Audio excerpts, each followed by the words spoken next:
Մենակ բանակը չեն հանել իմ դեմ։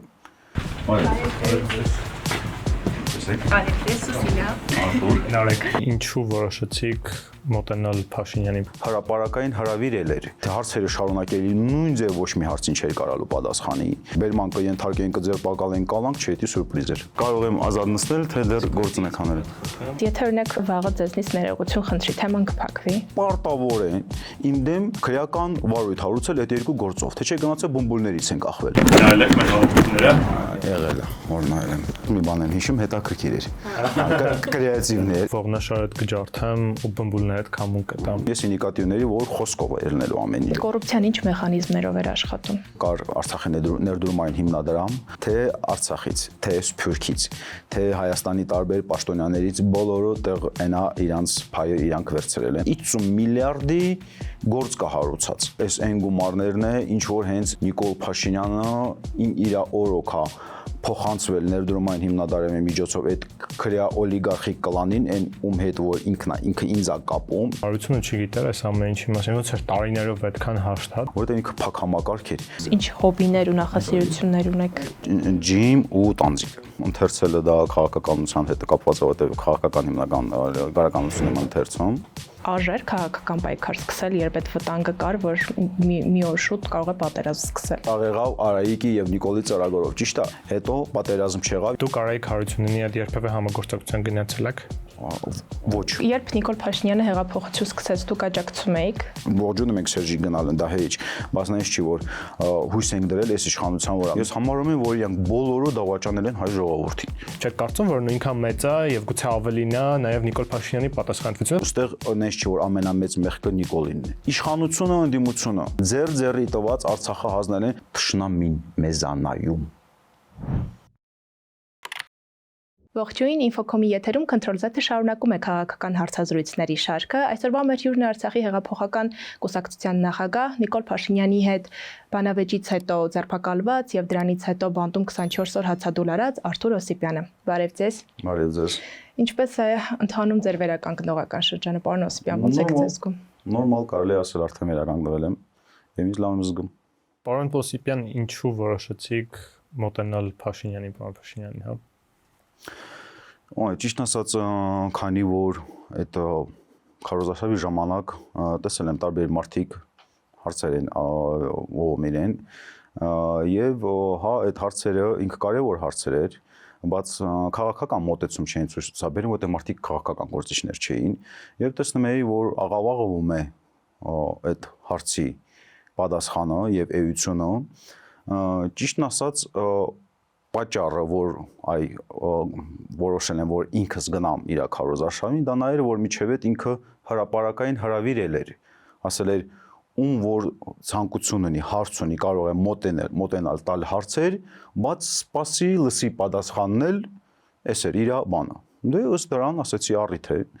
Մի հատ վերջի հետո հարցերն էր կարևոր, որովհետև այդ հարցերը իրոք ուզում էր շատերին նման արցախցիներին ու ոչ միայն, բոլորին է հետաքրքիր, թե հիմա այդ Արցախի կորուստի պատճառը որն էր։ Իրականում մենք հայտնվել ենք այնպիսի վիճակում, որ այլ տարբերակ չկա, կամ իրականում դա նախկիններն են մեղավոր, թե ներկաներն են մեղավոր։ Իսկ դուք կանխատեսում եք։ Ամենակարևոր պատճառը հենց այդ հարցերի կարևորությունն էր։ Իսկ մնացածը հանգամանքները ներկայացրեցի, թե ինչ հանգամանքների դեպքում ես գնացի։ Եթե դա հարավերի չլներ, չէի գնա, ինչու, որովհետև կարող է տպավորություն ստեղծել, որ նենց գնում ենք ինչ որ բան անենք, հա, ծանր հարցեր տանք, սադրիչի տպավորություն, բայց երբ որ իր այդ առաջ բանը հարավերը եղել է, ես գտել եմ, որ նորմալ է, ռազուր այդ մարդը ինքն է պատասխանում, ում կարելի է հարցեր տված։ Կանխատեսել էիք, որ բանավեճը նման ընթացք կստանա։ Ես իմացել եմ, որ ինքը ոչ մի հարցին չի կարալու պատասխանի, ու եթե հարցերը շարունակելի նույն ձև ոչ մի հարցին չէր կարալու պատասխանի, եւ բայց այն որ կձերբակալեն բերման կենթարկեն կձերբակալեն կալանք, չէ, դա սուրպրիզ էր։ Երկու արտահայտություն էի կարել, հա, ողնաշարդ կջարդեմ ու բմբուլներդ կամուն կտամ։ Ինչ նկատի ունեիք այս արտահայտությունը։ Բմբուլները կամուն տալը հենց այդ էր, որ ինքը ոչ մի հարցին չէր կարալու պատասխանի։ Այսինքն եւ այն եւ այս դեպքում ես ինդիկատիվների, որ խոսքով է ելնելու ամեն ինչ բնականաբար, իսկ այդ արտահայտությունը ողնաշարը ջարդելու վերաբերյալ դա եղել է այն դեպքից հետո, երբ որ մետրոյում հարձակվեց մի կնոջ իր երեխաների կայությամբ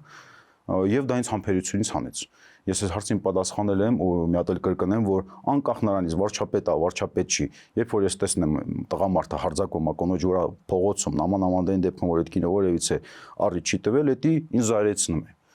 Շատ են ասում, բա դու էլ ես կոպիտ խոսացել, բայց ես ասում եմ, պատճառները եղել են օբյեկտիվ։ Ու երբ էլ լինի, դա ես չեմ կարալու դրան տենց հանգիստ նայեմ, որովհետև դա ու ասում եմ, ստե ես բացառություն չեմ, սա մեր հասարակության մեջ ուղղակի անընդունելի երևույթ է։ Իմ կարծիքով շատերի մոտ է նման, ասենք այդ էմոցիաներ առաջանում։ Պարոն Օսիպյան, բայց հետաքրքիր է տպավորություն կար, որ տենց տրամադրված էլ գնացել եք այդ ձեր գրած արտահայտությունները, այսպես ասած, իրականացնելու, որ գրել եք բմբուլները քամուն տալը, չգիտեմ։ Տրամադրվածությունս ես չեմ թաքցնում, որ ես իր նկատմամբ Նիկոլ Փաշինյան, ոչ միայն Նիկոլ Փաշինյանի նկատմամբ, բոլոր 4 ղեկավարների նկատմամբ Հայաստանի Հանրապետության ես բացասական եմ տրամադրված։ Ես համարում եմ, որ իրանք բոլորը դավաճանել են հայ ժողովրդին։ Վերաբերմունքս այսպեսին է, բայց ամենայն դեպս էթիկայի առումով ես կանոնները պահել եմ, չեմ խախտել իմ կարծիքով։ Ուղղակի հարգելով այն հասարակությանը ժողովրդին, ովքեր որ եթերում տեսնում էին դրան, հենց այս էր պատճառը, որ ես լրիվ կուլտուրական մոտեցել եմ, թույլտվություն հարցրել, կարող եմ հարցերը տարածել չէ, ստացել դրական պատասխան, հետո սկսել հարցերը շարադրել։ Պարոն Օսիպյան, դատարանը ձեր Նիկոլ Փաշինյանի դեմ հայցադիմումը վարույթ է ընդունել, բայց դուք նաև խոսել եք, որ չունեք վստահություն արտահայտության համակարգի նկատմամբ։ Մի կողմից ասում է, որ ասում եք չունեք, մյուս կողմից էլ դիմել եք դատարան, այդ դեպքում ո՞րն է բուն նպատակը, հա, այս process-ների, ինչի եք ուզում հասնել։ Ուզում եմ առաջինը նա է, որ հասարակության ժողովրդի նամանավանդ որ բավականին մեծ աջակցություն է, ճիշտ է, մարդիկ դուրս են եկել հիմնականում, հա, մի մասնագետներս էին ուղղակի որ դուրս են եկել ինձ աջակցելու, բայց մեծ մաս ուղղակի դուրս են եկել աջակցելու Հայաստանի Հանրապետությունում խոսքի ազատությանը։ Եվ իմ համար շատ կարևոր է, որ այդ մարդկանց կարծիքը իմ մասին, որ տպավորություն չստեղծի, որ իրանք վերջի հաշվով մի մարդ են դարել աջակցած, որ ասենք կամ պատերազմից է փախած, կամ թալանչի է, հա, կամ չգիտեմ ինչ մեղադրանքներ էլի հնչեցրել իմ հասցեին, սա է կարևոր հենց որ հասարակությանը բարձր լինի իմանան, որ իրանց արածը իրոք որ օբյեկտիվ էր եւ ինչ արել են տեղին են արել այսքանը, բացի դրանից էլ եթե չի, մենք տեսնում ենք, որ Հայաստանում իրականում արդարադատությունը զորոյի մոտ է, դատա իրավական համակարգը աշխատում է մեղմ ասած ոչ բավարար, հա, եւ սա կարևոր է այս process-ը, որպեսզի ժողովրդին տեսանել լինի եւ բոլորը համոզվեն, որ նման խնդիր ունենք, որպեսզի որ արդեն այդ խնդիրները դրվի, թե ոնց ենք մենք արդարադատության համակարգը կարգի բերում։ Պարոն Օսիպյան, հարցը միգուցե նաեւ հնարավոր է, որ նաև հասարակության ճնշման տակ դատարանը չկարողանա անարդար որոշում կայացնի։ Սա process է, քաղաքական process է եւ ինչքան շատ մարդիկ կլինեն ներգրավված քաղաքական process-ների մեջ, այնքան Հայաստանի այդ ինստիտուտները, պետական ինստիտուտները, իշխանության ինստիտուտները, ասենք ասենք ճյուղերը ավելի շուտ կարգի կբերվեն եւ կունենանք այն Հայաստանը, ինչի մասին որ բոլորս ենք երազում։ Ինչեւ ձեր օրինակը ուզում եք ասեք ժողովուրդը չգիտեր, որ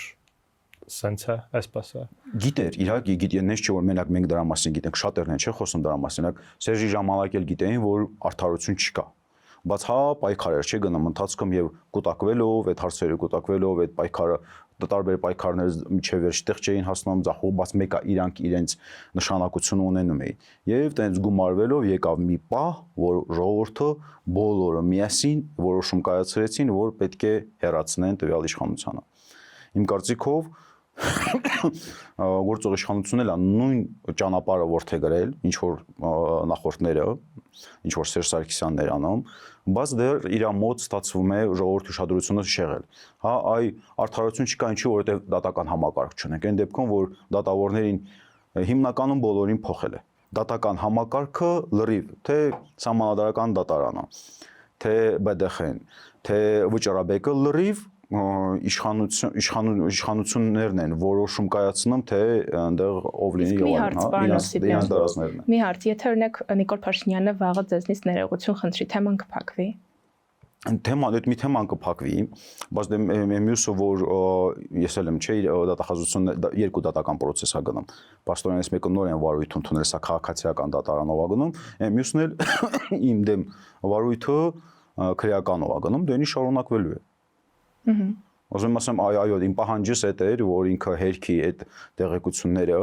այդ բաները, որ իմ մասին ինքը ոչ թե պետք է հերքի, եթե ինքը չի հերքում, ինքը պետք է քրեական վարույթ հարուցեն, ուրեմն փախոստը, դա դասալիքությունն է քրեորեն պատժելի հանցագործությունն նույն ձևի թալանը։ Հիմա հակակոռուպցիոն բանը կոմիտեն իրավապահ մարմինները, կոպիտ ասած, իրավապահ մարմինները պարտավոր են իմ դեմ քրեական վարույթ հարուցել այդ երկու գործով, թե չէ գնացել բոմբոլներից են կախվել։ Բա հուշում եք տալիս հիմա։ Չէ, հուշում չէ, պահանջում եմ նույնիսկ, պահանջում եմ։ Ինչու, որովհետև նայեք ինչա անել, ինչա փորձելու անել իշխանությունները, հա։ Ուղղակի օգտագործելով իրանց լրատվական միջոցները, ֆեյքերը, գործակալները, բանով այդ բլոգերները, բանով 10 անգամ կրկնելով, որ հա թալանչի է, փախած է եւ այլն, փորձելու են այդ տպավորությունը ստեղծեն ժողովրդի մոտ, ու Նիկոլն էլ հետո հրամայի դատարանին ասի որոշումը կայացրել ոնց որ իրանա պետք։ Ու այդ զրույցները կներեք, շատ է բան անում, շատ է։ Ես տեսնում եմ, հա գրում են, Երևանը մենք քեզ տեսել պատերազմի օրերի բան, հիմա լրջացնենք հարցը։ Թող գան քրեական վարույթ նախաձեռնեն ու գան ցուցմունք տան։ Այ կեղծ ցուցմունք տալը արդեն քրեորեն պատժելի է։ Մենք տեսնեմ այդ մի հոգին ով է, որ կարող է գա ման ու այդ ցուցմունքները տա, թե թալանի վերաբերյալ, թե պատերազմից խոսափելու վերաբերյալ։ Պարոն Հոսեփյան, պատերազմի ժամանակ բոլոր օրերին եք եղել մարտի դաշտում։ Այո։ Ամսի 27-ից էս 44 օրյա պատերազմին, ապրիլի 2-ից էլ քառօրյա պատերազմին։ Քանի որ ինչպես դուք եք նշում, Արցախը փակ համակարգ է եղել որպես այդպեսին, ձեր մասին շատ բան չգիտենք հրապարակային։ Եկեք սկզբից սկսենք։ Ծնվել եք Արցախում, որտեղ եք սովորել, ինչ մասնագետ եք։ Ուրեմն ավարտել եմ Արցախի ֆիզմատ դպրոցը, ընդունվել եմ Երևանի պետական համալսարանի կիրառականը, ավարտել եմ բակալավրիատ մագիստրատուրա Երևանի պետական համալսարանում, ընթացքում 2 տարով զորակոչվել եմ բանակ, հետո եկել ուսումը շարունակել ու ասպիրանտուրան ավարտել եմ ՄԳՈ Մոսկվա։ Ու այսքանը կարճ։ Դրանից հետո եկել եք եկել եմ Արցախ, ուղղակի հանգստանալու ամառային այդ ամառը մի 2 ամսով ու հետո մտածեի թե որտեղ եմ գնում եւ աշխատեմ եւ բանս դիսերտացիան պաշտպանեմ, բայց 14 թվականից արդեն Արցախը մեծ դիվերսիաները սկսվել է։ Եվ այդ պատերազմի վտանգը, որ հա այս է պատերազմա, ինձ պահեց միջև Արցախի հայաթափումը, միջև 23 թվականի սեպտեմբերի 29-ը։ Իսկ ինչով եք զբաղվում Արցախում։ Արցախում, ճիշտ ասած, Արցախում երբ որ կյանքը ստիպեց, որ մտնեմ քաղաքականության մեջ, բայց մի նպատակով, որ հեղափոխություն պետք է անենք։ Այդ արդեն դեռ 14-15 թվականներից։ Իսկ որպես աշխատանք ո՞նց էիք ապրուստ վաստակում։ Քանի որ նպատակը հեղափոխություն անելն էր, բնականաբար Արցախում քեզ ոչ մեկ չի թողելու դու աշխատես։ Ռեժիմը տենց էր, ստեղել է նույնը։ Ստեղել էր այդ հետապնդումները, ուղղակի ես չեմ ուզում sense բաների մասին խոսել, որտեղ մարդկանց կթվա ինչ որ անձնական խնդիրներ են մեջտեղ բերում։ Նույնն էլ ստեղ է կատարվում։ Դու Արցախում միջև համասարանը մի տարի ու կես, 2 տարի դաս տվեցի, մի տարի ֆիզմատ դպրոցում պատրաստում էի այդ օլիմպիադայի, մաթեմատիկայի օլիմպիադայի խումբը, այսքանը, բայց դե հետո ստիպված թողեցի այդ գործը, որովհետև այդ հետապնդումները բանը ու գործնայությունը թույլ չէր տալի շարունակեի։ Ոչ իրանք իրancsն էին անում, բայց ես չեմ ուզում sense մանրանամ իմ անցյալի մասին, մանրամասն պատմեմ, այսքաններ, դե հետապնդումներ։ Այսինքն որպես այդպեսին գումար վաստակում էիք համալսարանում աշխատելով։ Չէ, համալսարանում ես որ բան աշխատում էի 20000 դրամ էր աշխատավարձս։ Ծնողս էր աշխատում, հայրս, ընտանիքի այդ ոգսերի սաղիրավրա էր։ Իրան էլ էին փորձել աշխատանքից հանել, բայց դեռ մի բան են ջոկի, առաջին ջոկին որ դա ինձ վրա չի ազդելու, ընդհակառակ ավելի բան այդ պայքարս ավելի մեծ երանդ, հացա չնայած ինչքան որ հնարավոր են ձև պայքարել ենք։ Ու երկրորդը հերոսն հենց աշխատանքի վրա ինքը շինարար էր ու այդ բաներ են, ջրամբարներ են կառուցում, որը որ շինարարության մեջ ինքը ծանր ոլորտ է։ Մասնագետ չկար։ Հիմա եթե հորս էլ գործից ազատ էին, պետք է ստեղից մասնագետ բերեին, ստեղել չեն այդ մասնագետները բավարար, խնդիրները եւ այդ երկու խնդրի բանը համադրումը վերջո հորս թողեցին որ աշխատի։ Ու sense ասեմ, ընդհանրապես մեր ընտանիքի վերաբերմունքը իշխանությունների եւ առհասարակ պաշտոնյաների ված չէր։ Ես եմ եկել, ասում ասա փչացրել էլի, ուղղակի բես կոմպրոմիսներ իմ պայքարս իրանց հետ։ Ոնց էի ապրում պարոն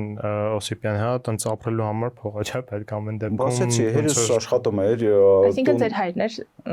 մեծ աշխատող։ Ընտանեկան բյուջեն հորս աշխատավարձի հաշվին էր։ Բայց դե տուն կար, մենք ես վիճակը չէ էլի որ մտածենք տան վարձ եւ այլն, ասենց խնդիրներ։ Հետո բացի դրանից շրջապատս ես Արցախում թեկուզ աշխատավարձ չեմ ունեցել, բայց մեզ որևիցե խնդիր չի եղել, որ մի բան ուզենք անենք, ասենք վայ փող չկա։ Շրջապատս մեծ էր եւ բոլորն էլ հասկանում են թե ինչի ես չեմ աշխատում, ասենք նես չէ էլի որ անունակենք։ Այսինքն եթե աշխատանքի ընդունվեիք, ձեր քաղաքական գործունեության պատճառով ձեզ միանգամից հանելու էին աշխատանքից։ Դու առաջինը պետք է ընդունվեիր։ Երկրորդը իմ մասնագիտությամբ Արցախը էլի այնքան նենց հարմար տեղ չէր, նես չէ որ ծրագրավորման ոլորտը Արցախում տենց բան արած էր, ես պետքա դուրս գայի ուրիշ տեղ աշխատեի, գայի կամ Երևան կամ Լոնդոնից տարբեր տեղերից ես որ Մոսկվա ավարտել եմ առաջարկություններ կային։ Այսինքն եթե ես ուզեի իմ մասնագիտությամբ աշխատեի ու փորձեի կարիերաս նենց լուրջ բանանեի, պետքա դուրս գայի Արցախից, բայց դուրս չեմ եկել, չեմ կարողացել դուրս գամ, հենց առաջինը այդ բանները, որ հա հեսա պատերազմ է, բա ոնց թողենք դուրս գանք, որ եւ այլն։ Ու տենց մանրից արդեն, դե ճիշտ ասած չեմ էլ եկել եմ մտել տենց միանգամից իշխանությունների դեմ։ Հա, այդ է հետաքրքիր, որ պահից դուք որոշեցիք, որ մտնում եք քաղաքականություն, օրինակ գիտությամբ զբաղվելու փոխարեն։ Այդ օրը ինչ եղավ։ Ես որ տեսել եմ արդեն պատերազմը անխուսափելի է։ Որոշակի առաջարկություններ եմ արել, որպեսզի կարողանանք նոր զենքեր ստանանք։ Ընդ որում ումից հենց Արցախում կարողանանք մշակեինք այդ բաները։ Իսկ ում եք առաջարկել պարոն Օսիպյան։ Բոլորին։ Իշխանությունների բոլորին, հա։ Եվ մի հատ սկզբունքային առաջարկություն եմ արել։ Իրանք էլ են ինչ որ բաներ փորձում անեին, ես ասացի նայեք, դուք չեք կարալու Արցախում նենց մի հատ զենք սարքեք, որ կարողանաք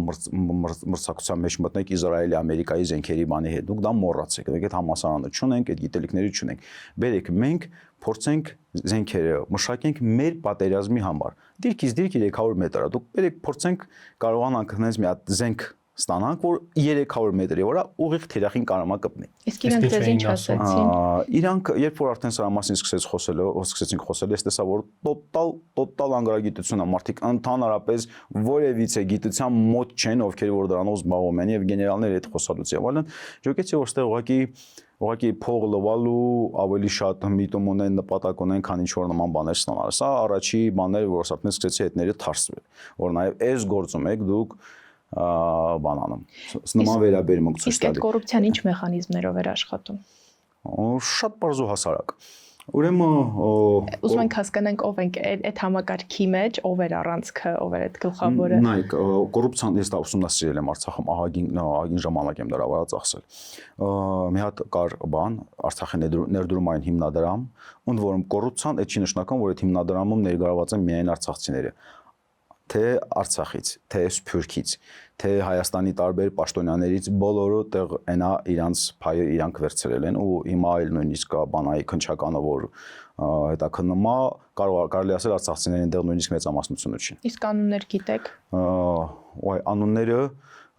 ինչի՞ չգիտենք անունները։ Հովիկ Աբրամյանի աղբոր տղան Ատոլի իր տղան է։ Նույն մի քիչ ամիսներ առաջ բան Սամվել Կարապետյանի անունը տվեցին, որ էլ ինտեղից գումար ունի վերցրած։ Իսկ Արցախի իշխանություններից մարդիկ կային։ Արցախի իշխանությունների կանհու կան։ Այդ բացառության բացի Արցախի։ Բակո Սահակյան, հա։ Հենց ինքը Բակո Սահակյանի անունը չի գրվում, բայց գրվում է այն մարդկանց անունը, ովքեր որ իր հետ անմիջապես կապ ունեն եւ այդ Ռասիա-ՍՊ ընկերությունն է, էլիտ գրուպն է եւ այլն, սա Բակոյինն է։ Այնտեղ Արայիկ Հարությունյանինն է, տարբեր ընկերություններով, էլի անունների գրած ցուցակը կա, ճիշտ ասած, ու հառելի մեծ թվերի մասին է զորություն գնում եւ զարմանալին այն է, որ 2021 թվականներին արդեն երբ որ Հայաստանում իբր թե տեղի է ունեցել հեղափոխություն եւ նոր իշխանություններ են, այդ նոր իշխանությունների օրոք այդ տեղաշարժը նույն ձև շարունակվում էր։ Այս մի սխեմա էր հիմնադրամի միջոցով։ Երկրորդ սխեման ուրեմն Արցախը օրենք են ընդունել, որ պետությունը երաշխավորում է ինչ որ անձի, այն որ ինքը գտնվում է որ պետքն է, դել բնականաբար իրանք են սաղ, ու այդ անձը առանց որևէ մի կոպեկ գրավ դնելու ինքը բանկից վարկ է ստանում, ու եթե հանկարծ չի կարողանում այդ վարկը փակի, պետությունն է փակում։ Իսկ դա երբ են նման օրենք անել։ Ուրեմն 2008 թվին էր այդ օրենքը հանած, 2008 թվին, որ այդ վարկը ընդհանուր գումարը կարող է լինի հավասար բյուջեի 20%-ներ կարծեմ սկզբից։ Հետո 11 թվին օրենքը փոխեցին, ասին 20%-ը չի 40%-ն է, տոտալի 10%-ը 20% սարքեցին, հետո միանգամից ախորժակները բացվեց, ասեցին հնայի 40%, միջև հնայի 40%, դա գալիս էր արդեն այն վաղ հաշվարկներով դառնում մոտ 280 միլիոն դոլարի չափի բան։ Պարոն Օսիպյան, բայց ամեն դեպքում հարությունը չգիտեր այս ամեն ինչի մասին, ոնց էր տարիներով այդքան հաշտ, հա, դրա հետ։ Արցախը փակ համակարգ էր, հաշտ չէր։ Ուրեմն ես էլ եմ ինձ այդ հարցը տվել, ինչու էլի Արցախում այդ ժողովրդական համախմբում բանը չեղավ, որովհետև ինքը փակ համակարգ էր եւ երիտասարդությունը հիմնականում կամ բանակում էին, կամ ԱԱԾ-ում էին, կամ ոստիկանությունում էին, ու համակարգը լինելով փակ, որ չկար ազատ լրատվամիջոցներ, չկային դեսպանատներ, դու չեք կարող դիմել ինչ-որ միջազգային կազմակերպություն, միջազգային դատարան, այս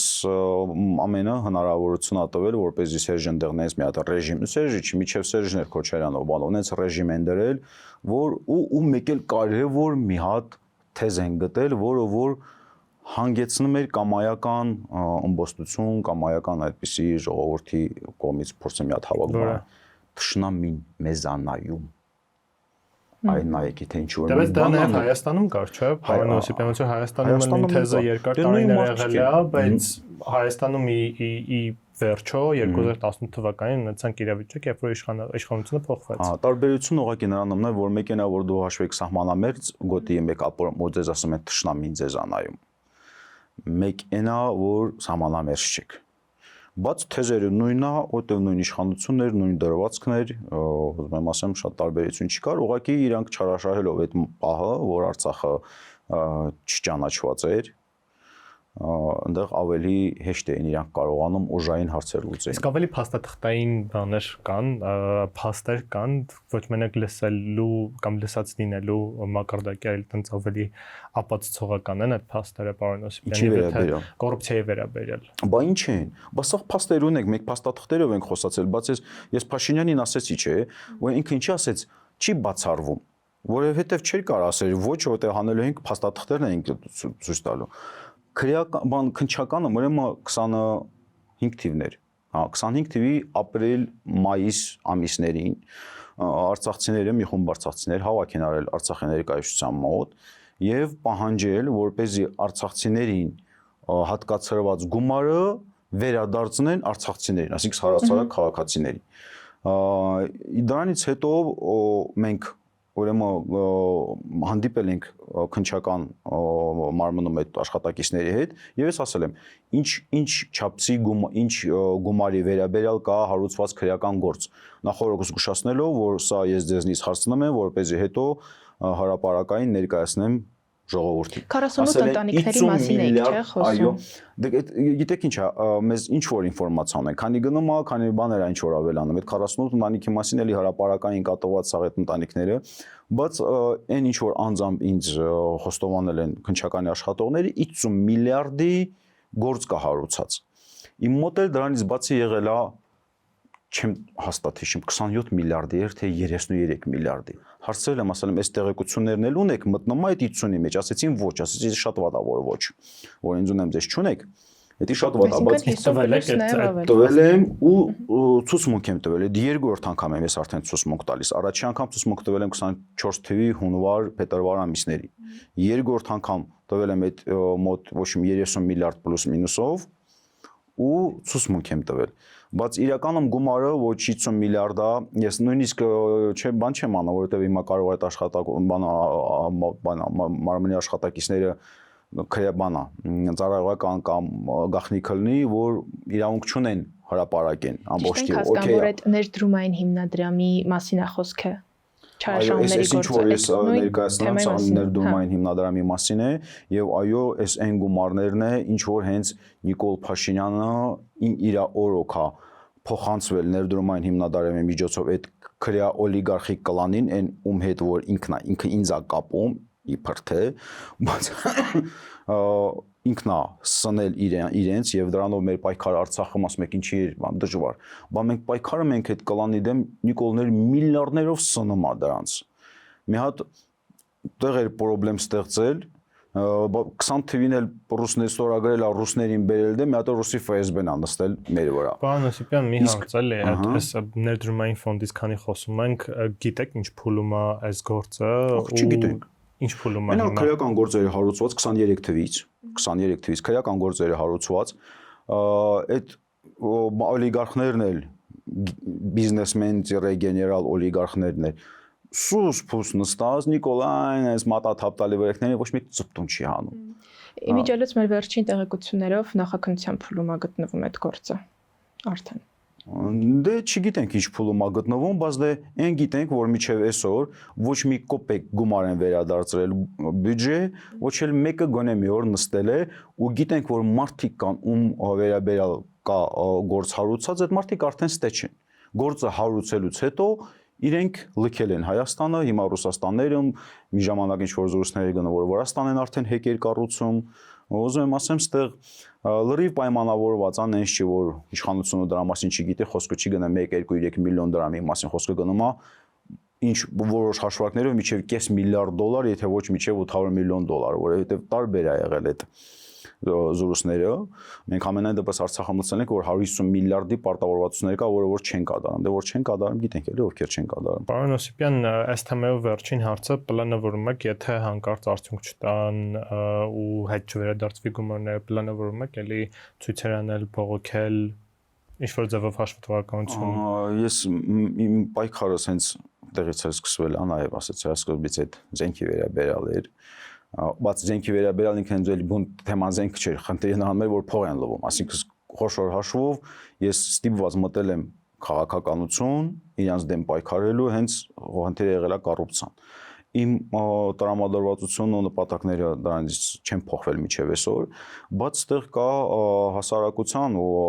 անձինս արցախցիների մոտեցումն է շատ կարևոր, որ պետք է լրջանալ, որովհետև երբ որ մենք ասում եմ 25 թվին այդ հարցը բարձրացրել էինք, զուրուց ենք սմա որ բանա Նիկոլի խաղն է։ Պաստորեն Նիկոլը ուզում է կոռուպցիայի դեմ պայքարի հույսին վրա է դրել։ Այ տեսեք որ արցախցիների դեմ են հանում եւ այլն, այս այն զորույցներով աղավաղում ամբողջ իմաստը ու լրատվամիջոցները թե պրոիշխանական թե այդ նույն օլիգարխիկ համակարգին ծառայող լրատվամիջոցները իրան գալիս են իրենց գործն են անում։ Զգում ես դու մի հարց ես բարձրացնում, բայց վերնագիրներ ա գնում լրի ուրիշ իմաստով եւ բան են անում էլի իրանց քանի որ այդ ռեսուրսները շատ է իրանց ձեռնա էս էլ է ազդում ժողովրդի վրա, բայց ասում եմ եթե պետքա լրջանալ ուղղակի հասկանալ ինչ ենք ուզում, ոնց ենք ուզում, դրան հասնել այդ նպատակին։ Պարոն Օսիպյան, դուք իրոք վստահ եք, որ օրինակ Փաշինյանը գիտեր, որ այդ գումարները, որոնք Հայաստանից գնում էին հիմնադրամ, այդ գումարները ծախսվում էին մի քանի ընտանիք, բաժանվում են մի քանի ընտանիքների միջև, վստահ եք։ Միանշանակ։ Իսկ այդ վստահությունը որտեղից է գալիս։ Արայիկ Հարությունյանը եթե մատերն էլ կտրես, ինքը առանց Նիկոլի բանի թույլտվությամբ որևիցե որոշում չէր կարող կայացնել։ Ես սա շատ լավ գիտեմ, որովհետև երբ որ Արայիկ Հարությունյանը համաձայնվել է որ հրաժարական տա պատերազմից հետո, այս վերջի 23 թվականից։ Չէ, 23 թվականից, 20 թվականից։ դրանից հետո մենք անցել ենք, ասենք ես կարմիր գծերի սաղբայրն եմ, ասեմ, իր հետ խոսալու չկա, թե ինքը պատրաստ չի հրաժարական տալու, բայց այն պայմանով, որ նոր իշխանությունը բան որոշելու են ժողովուրդ, ասենք ընտրության միջոցով, ոչ թե այն ինչ որ իրանք են արել։ Երբ որ ինքը համաձայնվել է այդ հրաժարակի, այդ հրաժարականի վաղուց է համաձայնվել։ Ասում են Արցախը իշխանափոխություն ա եղել, պերևարոտ ա եղել, չգիտեմ, Շախարամանյանն են բերել, ոչ մի պերևարոտ բանել չի եղել։ Արցախը միջ առ այսօր ազգային ժողովում մեծամասնությունը այն կուսակցությունն է, ում որ Նիկոլ Փաշինյանն է աջակցել, Արայիկի կուսակցությունը։ Իրանք էլի այդ պայմանավորվել են առանց որևիցե հեղափոխության, հեղաշրջման, Արայիկը գնացել է Նիկոլի դրած ուժերը բերել են տեղ Շախարամանյանին եւ այլն։ Սա առանձին պատմություն է, եթե հետաքրքիր լինի կխոսենք։ Բայց ես որ ասում եմ, սկսել եմ արդեն Արայիկի հետ բանակցել, ես եւ Նիկոլ Փաշինյանի SMS-ներն էր ինքը ինձ կարդում։ Իսկ ձայնային հաղորդագրություններն ուղղակի միացնում լսում էի, թե ինչ է խոսել Նիկոլը։ Ինչ էր ասում։ Էր ասում, որ գնացեք Եվլախ, դուք ձեր բանակցությունները Եվլախում տարեք, հա ձեր շահերը, ու ինչի գնան Եվլախ։ Բանակցում էինք Իվանյան գյուղում, Արցախի տարածքում։ Իսկ այնտեղ չէին կարող բանակցեին, բա բնականաբար այդ գործիչների անունը դրած որ գնային Եվլախ, ինչ պիտի խոսեին։ Բարձր վախած մանթոյի մեջ եւ այս ինչ որ խոսում են, այ մենք ամեն ինչ արել ենք, ոչ մի բան էլ չեն արել։ Իշխանությունը, ընդդիմությունը Ռոբերտ Քոչարյանի, Սերժ Սարգսյանի գլխավորությամբ ու իրանց ածանցալ ուժերը Արցախում, Նիկոլ Փաշինյանի գլխավորությամբ եւ իր ածանցալ ուժերը Արցախում ձեռի տված Արցախը հանձնել են փաստերով։ Իսկ այս հաղորդագրությունները երբ եք թվականին եղել։ Ես շաբաթ եղել, շաբաթը 7 անգամ Արայիկի հետ հանդիպել եմ։ Հա, բայց ուզում ենք հասկանալ այդ որ շրջանն է եղել 2022 թվականին, ասելա որ ես մանդարաժի մեջ ասել որ ես պատրաստ եմ գնամ։ 21 թվականին Արցախը ինքնաբուխ հավաքալն եթե չեմ սխալվում, երբ որ Արայիկին բռնցնում են այստեղ Նիկոլի շտաբում։ Ինքնաբուխ հավաքալն եւ այդ հավաքը հիմա ես կարճ եմ պատմում։ Հավաքը ավարտվում է նրանով, որ Արայիկ Հարությունյանի հետ հանդիպում ունենում այդ Մալաջորնի политпросвещение ենք ասում ենք այդ բանը, այդ շենքը էլի մեծ դահլիճ է։ Եվ Արայիկ Հարությունյանը հավաքի մասնակիցներով Արայիկ Հարությունյանը ուտեղ հանդիպում ենք եւ ինքը ասում է ես պատրաստ եմ հրաժարականի, բայց մի հատ հարց կա։ Այս վիճակում ոնց ենք նոր իշխանություն ձևավորելու։ Բերեք այս խնդիրը լուծենք։ Սա էլ խնդիր կար դեռ կահված համանդրության հետ։ Եվ Արայիկը ուղիղ հարց է տվել։ Ասելա համանդրությունը փոփոխություններ պետք է արվի։ Հիմա եթե պետք է մանրամասնեմ ինչ փոփոխությունների մասին։ Բայց դե խնդիրը դրանում է, որ իրոք համանդրությունը փոփոխություններ պետք է արվեր։ Հիմա դուք ոնց եք դա պատկերացնում։ Գնալու եք էլի ճանապարհները փակեք ու այդպես ենք մենք համանդրական փոփոխություններ անելու, թե նստում ենք իրար հետ որոշենք, թե ոնց ենք այդ փոփոխությունները անում, որպեսզի կարողանանք նոր իշխանություն ձևավորենք։ Ինչ փոփոխությունների մասին էր զրույցը։ Ուրեմն 20 թվականներ թե 17 թվականին վերջի անգամ որ համանդրությունը փոխել են Արցախում։ Այդտեղ էլ Հայաստանի համայնության փոփոխությունների զուգընթաց, ճիշտ է, 15-16 թվականներ, կարծեմ ստեղ էր հետո ընդեղ տոլի հակառակներ էական չի, վերցրել են նախագահական ընտրությունները ու ազգային ժողովի ընտրությունները որոշել որ դա նույն օրը պետք է արվի, սահմանադրությունով ամարագրել։ Դե որպեսզի 1000 անգամ փող չբաժանեն, էլի մի անգամից ասեն անկես 20000 դրամ, այս ինչի նախագահակենը կընտրես ու բանին է, այս ինչ կուսակցությանը, այս ինչ տեխնացուի։ Իսկ կարող է պետական միջոցները շատ ծախսելու Չէ, պետական անձնական միջոցների խնդիրներ դեղ, որովհետև ընտրությունից ընտրություն, մենք գիտենք որ Սերժը ստեղ 5000-ով էր բաժանում, այնտեղ էլ են հիբացես վերջում 20 թվին 20000-ով են արդեն բաժանել Արայիկը։ Լավ, էական չի դա։ Խնդիրն առնում էր որ գցել են նույն օրը։ Հիմա եթե մենք ասում ենք նոր ընտրություններ, ու եթե այդ օրը, ասենք թե Ադրբեջանը ագրեսիայի դիմում եւ թույլ չի տալի ընտրությունները անցկացնենք, դառնում է սահմանադրական կարգի տապալում, սահմանադրությունը խախտված։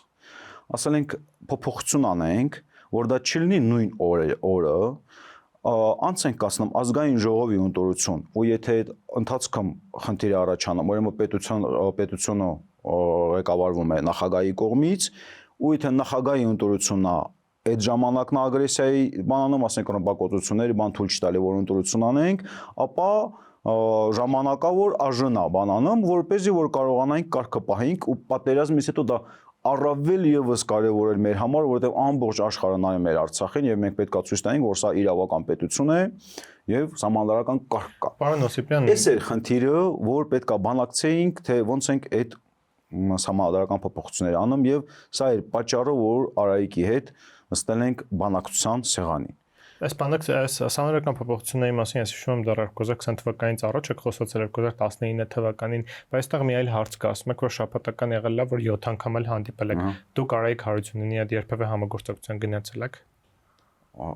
Ոչ, գիտեք ինչա, Արայիկ Հարությունյանի հետ համագործակցությունը հիմա ինչի մասին ենք խոսում, հա, բերեք սա, այդ համագործակցություն անուն դնենք, համագործակցություն չդնենք, հաճախ հենց քաղաքական արտաքին քաղաքականության ռուսների հետ քաղաքականությունը, թե ինչ քաղաքականություն վարենք, սրա մասին էինք խոսում։ Եվ այս էր պատճառը, որ շաբաթը 7 անգամ հանդիպում էինք։ Ու հաճախ ես նույնիսկ գալիս էի, տեսնում Արայիկը դիակ։ Ինչի, Ալիև ասելա ռուսների միջոցով փոխանցելա, որ քեզ խփելու եմ, գործի գալուց աշխատանի այդ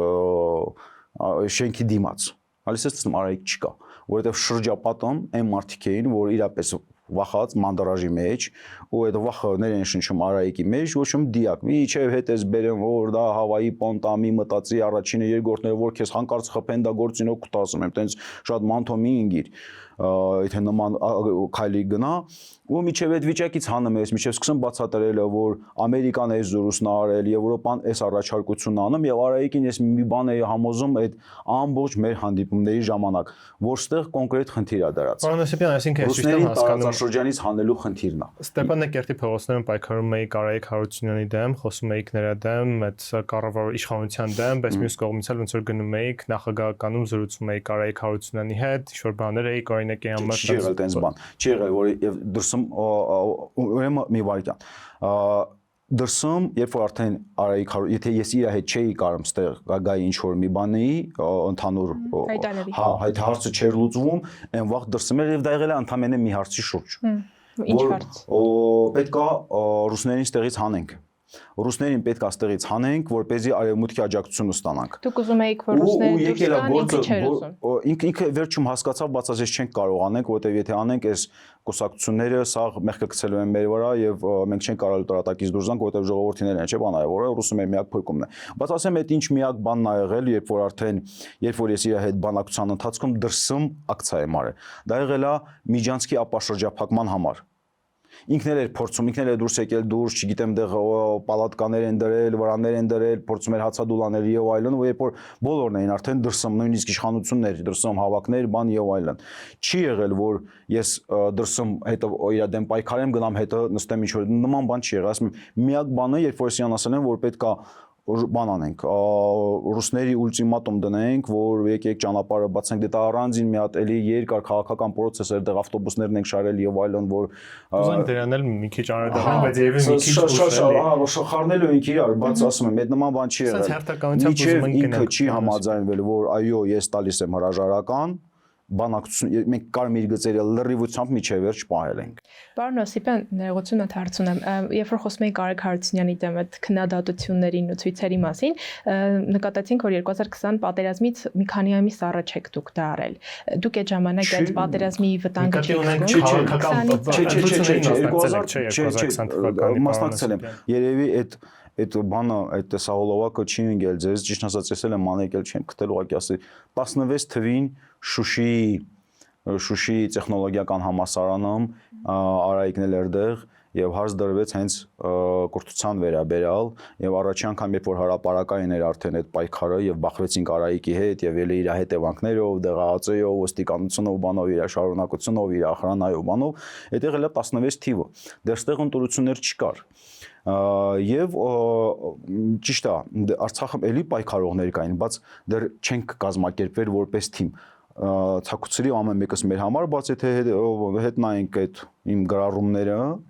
15-16 թվականին ինքը միշտ իշխանության դեմ էր։ Ես հենց մտել եմ քաղաքականություն իշխանություն։ Առաջ գրառումներ չունեք, պարոն Օսիպյան։ Մենք նայել ենք ուսումնասիրել ենք ձեր Facebook-յան էջը։ 16 թվին եկա, դե հիմա կարող շատ չեն իրականում, ավելի ակտիվ 18-ից են։ Որ երևում է ավելի ակտիվ գրառումները 18-ից արդեն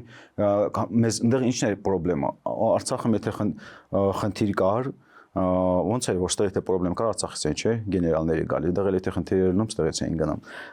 Ու քանի Սերժը կար, դժվար էր Արցախում պայքարելը։ Երբ որ Սերժին արանքից հանեցին, մեզ Նիկոլ Փաշինյանի օգնությունը ընդհանրապես պետք չէ, մենք չենք էլ դիմել, որ եկեք բան սենց միասին կամ ողջունում ենք,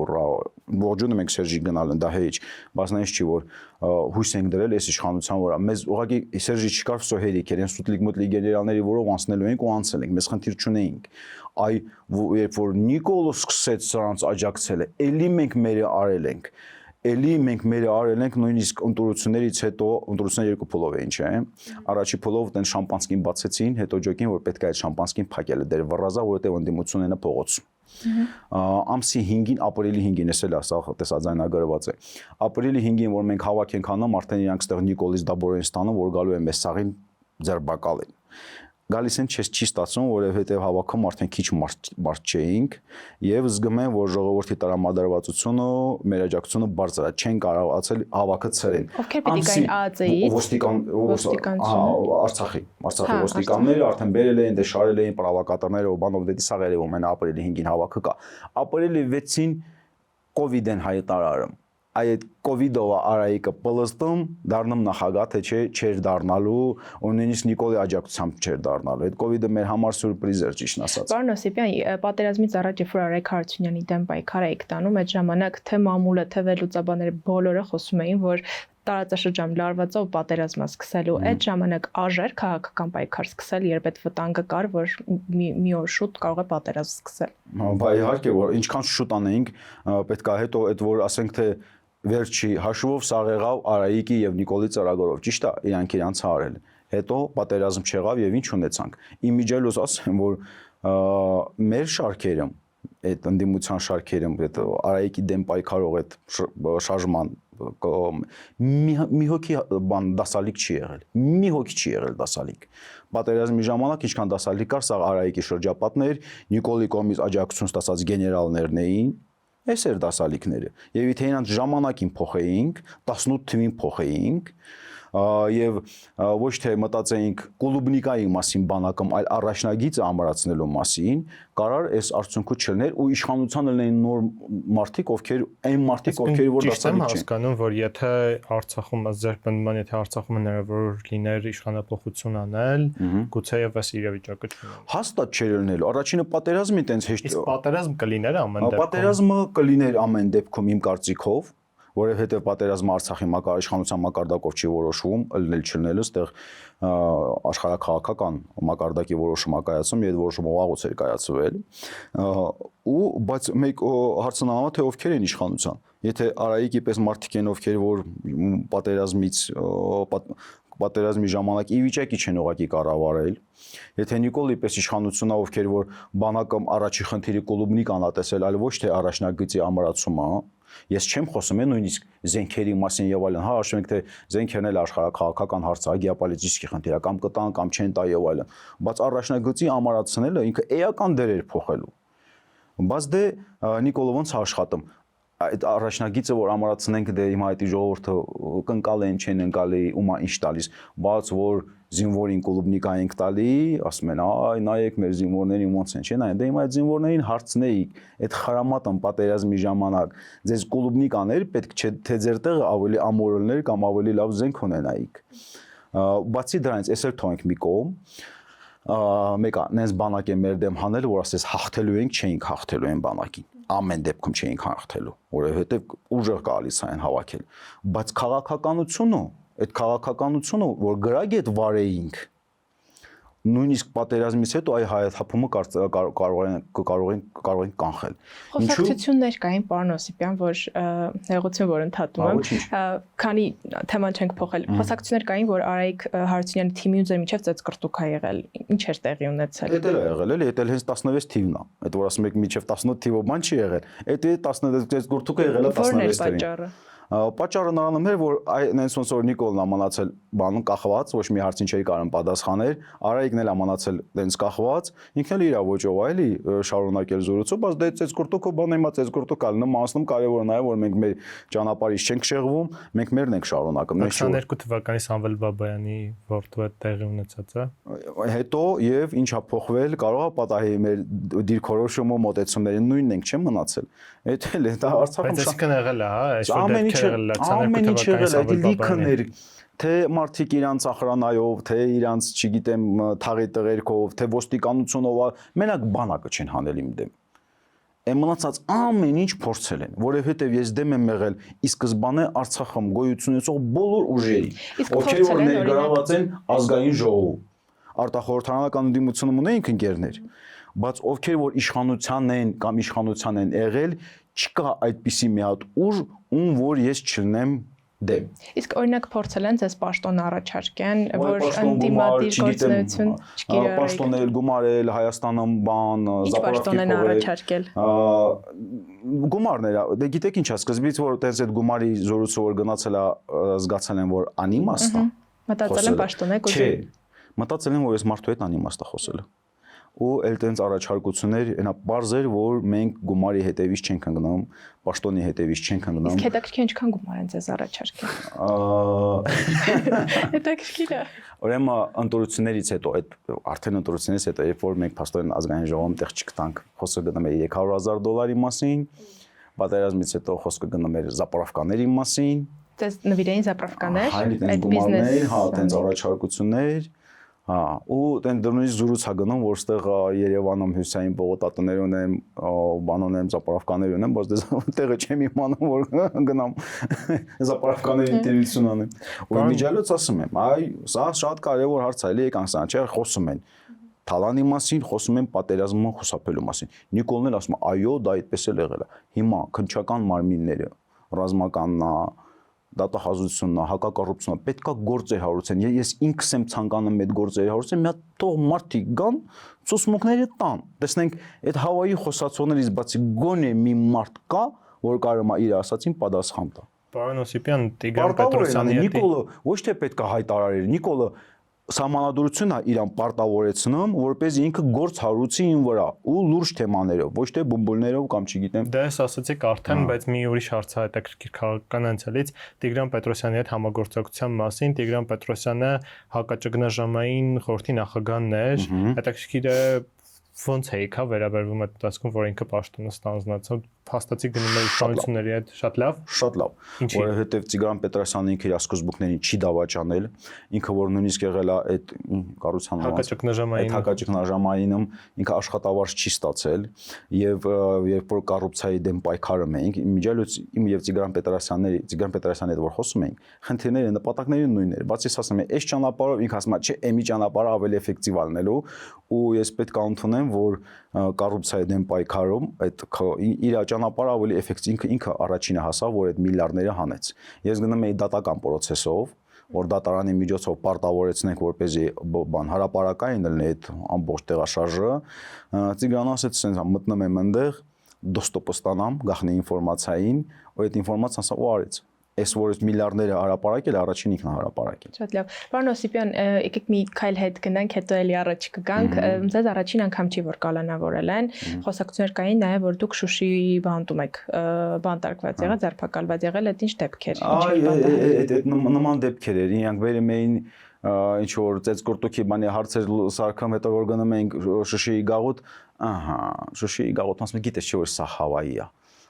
Այս ինչի հետ կապի մեջ ես։ Բայց մեղադրանք առաջադրվել էլի, դա հետաքրքիր հիմնական ոնց որ տանում են, ինչ-որ մեղադրանք առաջադրում են, նոր ձեռբակալում են։ Մեղադրանքները մի անգամ չի եղել, տարբեր մեղադրանքներ եղել է նաև որ ինչ որ գախնի տվյալներ եմ հարաբերակել եւ այլն, բայց դե սա որ սկսենք խորանալը, մեզ մինիմում 2 ժամ ժամանակ է պետք, որովհետեւ այստեղ արդեն պետք է ավելի խորքից գանք, ինչու։ Որովհետեւ եթե թիմ մարդիկ գնում են հեղափոխության ու դա ամբողջ պատմուց եթե ուսումնասիրենք այդ հեղափոխականների տարբեր երկրների պատմությունը բոլորի վրա նույն մոտիվն է պետք է մի հատ ահռելի մեղքեր դնեն վրեն էլ չգիտեմ terrorism, էլ pedofilia, էլ նարկոման, էլ որ նայում ենք, այդենք ես ուսումնասիրել եմ, էլի այդ։ Հետաքրքիր է ձեզ ինչ մեղադրանքներ, մի քանի հատ թվեք, էլի, որ ասում եք ծեծկրտուկ ուրեմն խուլիգանություն էլ ա եղել։ Ամեն ինչ եղել է, ամեն ինչ եղել է։ Բայց դե տակը ոչ մի բան չկար։ Տակը արդեն Շուշիի գաղութում կամ դատախազությունում խոսում ենք մաքուր քաղաքականությունից։ Ու մաքուր քաղաքականը էներ ուզում են տեսնեն ես ում հետ ինչ կապի մեջ եմ։ Քանի որ չեն կարող հետևել հեռախոսից բացի մնացած կապի միջոցները։ Կարող է պատահի, չգիտեմ, Telegram-ով, Viber-ով, բանով ինչ որ մեկի այստեղ Երևան ընդդիմության հետ եւ այլն կապերի մեջ, էս էր հիմար մեղադրանքներ, ասում եմ, սա առանձին բան է, որովհետեւ դա միջև ես մանրամասն չբերեմ, թե ոնց են այդ գործերը սարքում։ Շատ լավ, դե եկեք անցնենք առաջ։ Մանրամասն բերենք, որպեսզի դիտողների համար խնդիրներ չառաջանա, կասկածանքներ չառաջանա։ Որևիցե բան չեն կարացել ին վրա դնեն միջև վերջ։ Շատ լավ, գնանք առաջ։ Դուք ձեզ հեղափոխական գործիչ եք համարում եւ շատ խոսել եք Արցախում հեղափոխություն անելու անհրաժեշտության մասին։ Եթե կհիշեք, Ժիրայր Սիֆիլյանն էլ մի 10 տարի առաջ էր էլի խոսում Հայաստանում եւ Արցախում հեղափոխություն անելու անհրաժեշտության մասին։ Նաեւ 2015-ին իր աջակիցների հետ եկան Բերձոր, այո, արցախցիների հետ երկխոսելու նպատակով, սակայն ուժ կիրառեցին նրանց նկատմամբ, թույլ չտվեցին։ Հետաքրքիր էր այդ ժամանակ դուք այդ մասով ինչ կարծիք ունեիք, կիսում եք նրանց այդ հեղափոխական գաղափարները։ Ես ճիշտն ասած այդ մասով նույն Արցախում խոսում էին, որ Ժիրայր Սիֆիլյանին թույլ չտան մտնի Արցախ, ինչին ես դեմ եմ արտահայտվել, որ մարդը ովքեր առաջինը կապ չունի պատերազմել հայա Արցախի դռները բացա, բնամանավանդ պատերազմի մասնակից, բայց այն ժամանակ Ժիրայր Սիֆիլյանի ես հարց եմ հենց իրան չի ուղղակի այդ գալու նույնիսկ Facebook-ում զգարում եմ արել վերցել են ինչ որ լրատվականներ եմ գրել դրա մասին որ այ ասում եք ռուսներից ազատվենք, հա, հիմա, եթե պատերազմը հիմա է, ուղղակի հարցադրումներ են, վաղ ես նոր եմ մտնում քաղաքականության մեջ, հարցեր եմ տվել, բա բանակի սպառազինություն հասցնելու ենք, փոխենք այդ ընթացքում։ Եվ վեճ եղել է զուտ այս մասով, բայց այն ոնց որ իրանց դիմավորել են դեղ, դրանից միանշանակ դեմ եմ այդ ծեծկորտոքին եւ թույլ չտալուն որ Արցախ մտնեն, նամանավանդ այնտեղ եղել է նաեւ Իգոր Մուրադյանը, իսկ Իգոր Մուրադյանը Արցախի շարժման հիմնադիրներից է, հենց առաջի մարդն է, ահա։ Պարոն Օսիպյան, որ ասում եք դեմ եք եղել, փաստը չէ, որ այդ process-ը ապացույց էր, որ Արցախում հեղափոխական գաղափարներ առաջ տանելը կամ փորձ անելը հեղափոխություն անելու, ասեք շատ սահմանափակ է ու գրեթե անհնար է, չէ՞։ Այդ ձեր համար ազդակ չի եղել, որ այնց չեք հաջողել օրինակ։ Բայց այլ տարբերակ էլ չկա, կամ պետք է ընդունես, որ այո, ման հանձնվես, ասենց ասեմ, կամ էլ պետք է փորձենք ինչ-որ մի բան անենք, պետք է փորձենք ինչ-որ մի բան անենք։ Իմիջիալը տենց չէ, 16 թվին ապրիլյանից հետո այդ տրամադրությունները արդեն բարձր էին։ Այսինքն հանրությունը կիսում է։ Հա, որովհետև զգացել են, որ պատերազմը մոտենում է, զգացել են, որ սրանց վրա հույս պահելու չի։ Բայց դե էլի ստացվել է այնց մոտ հանգցնեն այդ բանը։ 2022 թվականի ընտրություններից էլի խոսանք, ասում եք, որ արդար չի անցել ընտրությունները, Արցախի ընտրությունները 2020 թվականի։ 20, ահա։ Հանրությունը կիսում էր այս կարծիքը, պարոն Օսիպյան։ Այո, գիտեք ինչու։ Որովհետև մեր աջակցությունը իրականում համացանցը շատ մեծ էր։ Ուրիշ բանա որ մարդիկ պետք է ուղղակի տնից դուրս գային փողոց։ Այս մեկը չեղավ։ Եվ ուրիշ մի հատ գործ ընկավ որ էլի արցախցիների վրա ազդում էր։ Երևանում ինչ են որոշել ով առնելու նախագահ։ Այ ոնց որոշել են, ժողովուրդը գնալու են իրանել զայն տային։ Եվ Արայիկը մեծ ջանքեր էր գործադրում, որ ասի Նիկոլո, դրույքը իմ վրա էր դրել։ Արայիկի աջակիցներից որոշները նույնիսկ երթվում էին, որ չէ Նիկոլո, բանը ստավկան դրել է Արայիկի վրա։ Ու դա մեծ ազդեցություն ունեցել, որ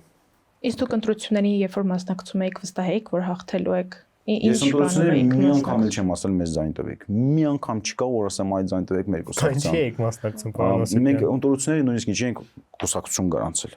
Մեր նպատակը հեղափոխությունն էր, բայց ասել ենք եթե նախընտրական շրջանում մենք ուղղակի մտնենք քարոզարշավի մեջ, կասեն դե ընտրությունների խանգարում եք, դուք կուսակցություն չեք եւ այլն, ասենք այդ կուսակցությունը ֆորմալ ուղղակի գրանցում ենք, որ կուսակցության շրջանակը մենք անում, բայց անում այն ինչ որ պետք անենք։ Մենք ասել ենք ընտրությունները արդար չեն լինելու, միջև ընտրությունները մենք պետք է մաքրենք համակարգը, այս հանցագործներին նստեցնենք բանդ, նոր պայմաններ ստեղծենք ու գնանք արդար ընտրությունների միջև այդ խնդիրը ակտուալ է հիմա Հայաստանում։ Միջև հիմա այդ խնդիրը ակտուալ է Հայաստանում։ Սա Այսինքն փաստացի գիտեիք, որ չեք հաղթելու, բայց ամեն դեպքում մասնակցություն։ չեմ ասել, չեմ հաղթելու։ Ես չեմ գնացել ընտրվելու համար։ Մենք գնում ենք հեղափոխություն անելու։ Ընտրությունների միջոցով։ Ընտրությունների ժամանակ եւ եթե կոവിഡ്ը չլիներ, Արայիկը նախագահ չէր դառնալու, ուզում եմ Նիկոլը մեջից դուրս գար։ Նիկոլ Փաշինյանը Կոവിഡ്ն այans փրկել։ Եվ երբ Նիկոլ Փաշինյանը հեղափոխություն սկսեց, դուք աջակցում էիք նրան։ Ես մի վարքան, եթե Նիկոլ Փաշինյանը հեղափոխություն սկսած, ասում ենք Մերժին Սերժին, չէ, ոչ մեկ չէր ասում Նիկոլ բան, այ Մերժին Սերժինի միջև հիմա ես գտնում եմ, ես դրա կողմնակից եմ, ես ողջունել եմ Սերժի Մերժելը, բայց Նիկոլին չեմ աջակցել, ինչու՞, որովհետև Նիկոլ Փաշինյանի մասին իմ տպավորությունս 2008 թվականից է։ Երբ որ ես մի հատ կադր կա, 5 կադր այս ուսանող է, դա է տպավորվել մոտս, որ Նիկոլ Փաշինյանը ասում է մի քար վերցրեք, մի արկատ վերցրեք, գնացեք, մի բան արեք, մի հատ կիսատ պռած զորության, նո, ստեղ հարցի մի մասը առաջինը որ դիմել է նման քայլի, բայց այդ թողում եք մի կողմ։ Այդքանը որ ասել ես, ինչի՞ չես այդ քար արկաթը վերցրել ու դու գնացել բոլորի սկզբին, բոլորի առջև։ Ինչի՞ ես այդ մարդկանց տարել Քոչարյանի փամփուշտների տակ սպանել, ինքը թողել փախել։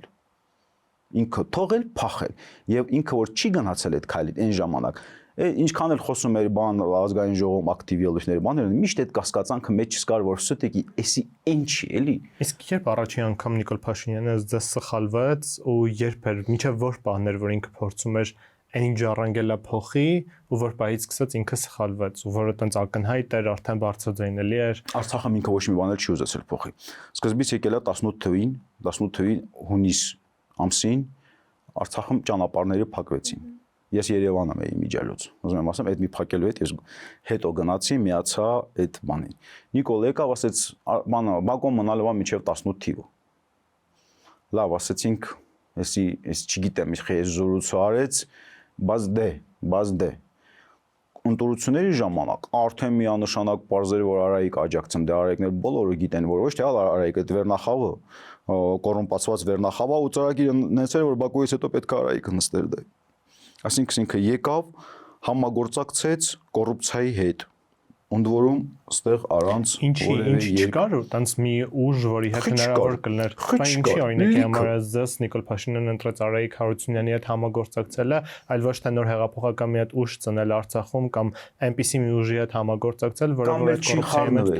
մեջ բավական էր չխառնվեր Նիկոլ Փաշինյանը բավական էր չխառնվեր թողեր մի կողմ որ հիմա Արցախում ընտրությունների ժամանակ Վիտալի Բալասանյանից եւ Արայիկ Հարությունյանից բացի չենք լսել որևիցե ուժ փողբաժանի։ Այդ երկու ուժն էին փողբաժանում։ Այդ էր զրույցը գնում։ Այն մնացածը ու եղել է 12 տեխնացու նախագահի, թե չեմ սխալվում։ Կամայականի հետ կարար համագործակցեր, կարար ուղղակի չխառնվեր, չհարամեր այդ process-ը, Արայիկին չբերեր դներ իշխանության եւ չունենայինք այն ինչ որ արդյունքում ունեցել ենք։ Ինչի արել տարբեր կարծիքներ կա, չեմ կարող հստակ ասեմ այս մեկն է, բայց այս տարբերակներից մեկն է։ Շատ հնարավոր է, որ ովքեր որ այդ լոբինգը արել են, Արայիկի լոբինգը Նիկոլի մոտ, Արայիկը իրանց առել է։ Ուղղակի եկել է փողատու, հետո Արայիկին ուրիշ առաջարկելու բան չունի, ինքը ընտրությունների ժամանակ էլ չէ ուրիշ բան առաջարկում, միայն փող։ Քանի որ 2018-ից խոսեցիք նաև պարոն Օսիպյան, դուք այդ ժամանակ գրել էիք Ալիևը պետք է հասկանա Փաշինյանը Սերժը չէ, եթե պետք լինի կհարվածի։ Հարվածեց։ Մի վարյա մի հատ էլ ասեք ինչ եմ ասել։ Գրել էիք Ալիևը պետք է հասկանա, որ Փաշինյանը Սերժը չի։ Եթե պետք լինի կհարվածի։ Ուզում ենք հասկանալ հարվածեց Փաշինյանը։ Ու ինչ եք նկատի ունեցել մասնավորապես էլ երբ ասել եք կհարվածի։ Ճիշտն ասած, երբ որ եղել է հեղափոխություն, այն որ Սերժ Սարգսյանը հողերը հանձնում էր, դա միանշանակ է, որովհետև մենք ներքին զորություններն էլ դեռ գիտենք, որ ինքը 16 թվականին եկել է, հանդիպել է ուրեմն ազգային ժողովում, նախագահականում եւ Գասցեոյկա հյուրերին, որտեղ որ ընդունում էին տատիկ պապիկ այդ մենք ենք մեր Սարի արձանի դիմաց այնց մի հատ տեղ էր եւ տեղի զորուցույց մենք հստակ տեղեկություն ունենք թե ինչի մասին էր խոսում որ պետքա հողերը հանձնենք Սերժ Սարգսյանի, դա միանշանակ առանց կասկածելի։ Երբ որ եղել է հեղափոխություն, եւ Դավիթ Տոնոյանը ես հիշում եմ, որ Ամերիկայում ասես նոր պատերազմ, նոր հողեր, ես իմ տրամադրությունս եմ հիշում։ Դուրս եմ եկել փողոցով, քայլում էի, ոչ թե քայլում էի, թռնում էի, ասի, այս sense մոտեցում պետքա լինի։ Եվ այո, ինչ որ բան հույս էինք պահում, որ կփոխի, որովհետեւ Սերժը միանշանակ հանձնում էր հողեր։ Հիմա հեղափոխությունը կարող է պատահի, եւ ես ասեմ, միջև հիմա ես չեմ մեղադրել Նիկոլ Փաշինյանին, որ դու ես ամենագլխավոր մեղավորը 44 օրյա պատերազմի պարտության մեջ։ Ոչ Արցախը մեի մեղադրում։ Մեղք ուներ էլի, բայց մեկենավոր սա բարթենք մի օքո վրա, ասենք այ դու ես մեղավոր, ով էր։ Ես այս դիրքորոշման չէի։ Բա ով էր գլխավոր մեղավորը, պարոն Օսիպյան։ Մեղավորը ընդհանուր մեղավորը բոլոր 4 ղեկավարներն, դրա համար եմ ասում, իրանք բոլորը։ Իսկ Նիկոլ Փաշինյանն էլ իրենց մեջ։ Նիկոլ Փաշինյանը իր բանը ունեցել է, ասում եմ, որտեվ եկել Արայք Հարությունյանն ա դրել դեղ, որտեվ բանակին ինքը նայում էր, տենց ասում եմ, Կոլուբնիկայի մակարդակով, բայց սա էր արդյոք որոշիչ դեր խաղացել թե ոչ, չեմ կարող ասել, որ էսա։ Այն որ ի սկզբանե Լևոն Տեր-Պետրոսյանի ժամանակ այդ հիմքերը դրվել է, այն որ Ռոբերտ Քոչարյանը իր հերթին ամեն ինչ արել է, որ գործը դրան հասնի, իր վարած քաղաքականությունով, եթե պետք է մանրամասնենք, Սերժ Սարգսյանի կոռուպցիան ու այդ բանակը թալանելը եւ բանակը ոչ միայն թալանելը, ինքը բարոյական առումով հարվածները հասցրել, ուղղակի բանակը թուլացրել է։ Բերել հասցրել 16 թվին պարտվել ենք այդ պատերազմը միանշանակ ու որ պետքա հողերը հազներ։ Հետո որ եկել է Նիկոլ Փաշինյանը դեմ են դել, այ դու եկել ես հող հազնելու, որովհետև գիտեին որ տարբերակ չկա պատերազմ անելու, մենք էլ այդ ուժերի հետ կռվողը չենք, քանի որ գնացել ենք կախվել Ռուսաստանից։ Ռուսաստանն էլ զինում էր Ադրբեջանին։ Սա ուզում եմ ասեմ, շատ ինքը տենց չէր, որ այս մի նախագահներ կամ մի նախագահներ դրանով բաներ փոխելու։ Երկար process է, այդ պատերազմը ոչ մի օրում են որոշել, որ պատերազմ ալնելու, ոչ էլ տենց Պարոն, հա, բայց միաժամանակ ոնց որ քննադատում է կեն իշխանություններին, նաև բանակցային գործընթացները, հա, ինչ որ չափով տապալելու մեջ, բայց նույն խոսույթը, նույն այդ քննադատությունը ավելի քիչ տեսանելի է Փաշինյանի արտաքին քաղաքականության վերաբերյալ։ Օրինակ Փաշինյանն էր, չէ, եկավ հայտարարեց, որ Արցախը Հայաստան է եւ վերջ։ Իրեն դրա համար շատ են քննադատում։ Հետո պատերազմից հետո հայտարարեց, որ քննադատեմ։ Ես պետք է միայն դրա համար չեմ քննադատելու, ինչու որտեվ դա առաջինը իր բարերը չի։ Դա Լեոնիդ Ազգալձյանի թեվավոր խոսքերն կա, էլի պարոն Օսիպյան, շատ լավ։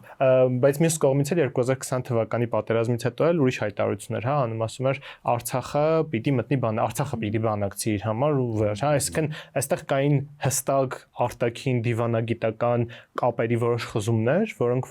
որոնց կողմից պիտի նաև արձագանք լինի, հա, այսինքն ինչքան մեծ է պատասխանատվությունը նախկինների, չեք կարծում, որ նույնքան մեծ է եւ գուցե ավելին է նաև Նիկոլ Փաշինյանի պատասխանատվությունը, որովհետև երկրի գլխավոր հրամանատարը, երկրի առաջնորդը այդ պայի դրությամբ Նիկոլ Փաշինյանն էր եւ ինքն է ստանձնաբերել Արցախի հարցը։ Մինչև նոյեմբերի 9-ը, մինչև նոյեմբերի 9-ին ինչ որ եկել Արցախի գլխին, մեղավոր են բոլորը։ Նոյեմբերի 9-ից մինչև 20-ը ու ստեղ նես չէ որ ամենամեծ մեղքը Նիկոլինն է։ Նոյեմբերի 9-ից մինչև 23 թիվը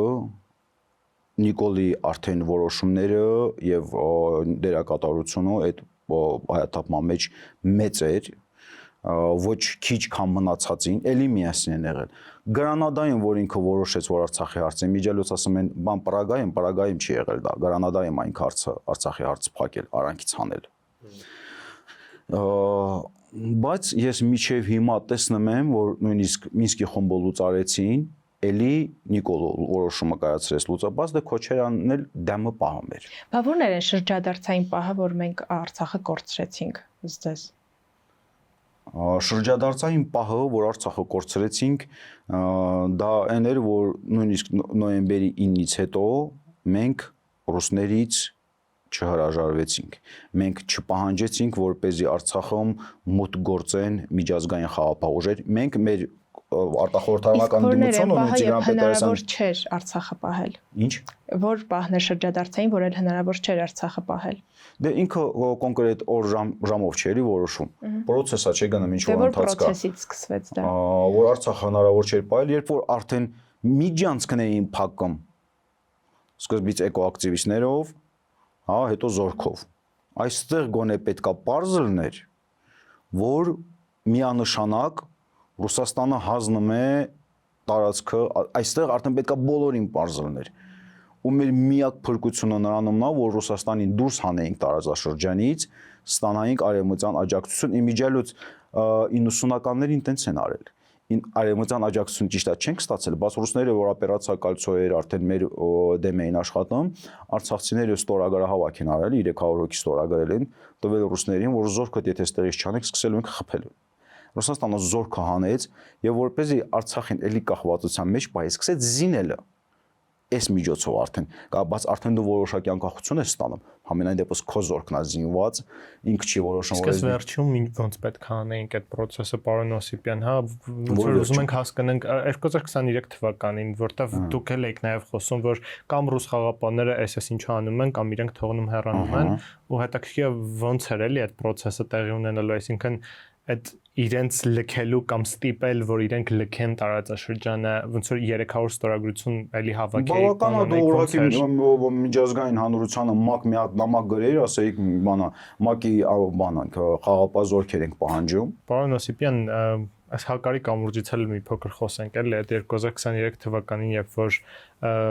փակ էր ճանապարհը բլոկադայի մեջ էր, ասում էիք, որ հակարի կամուրջ երթն է, չէ՞, այդպես ելքերից մեկը, ինչի այդ երթը տեղի ունեցավ, ինչի ժողովուրդը չաջակցեց։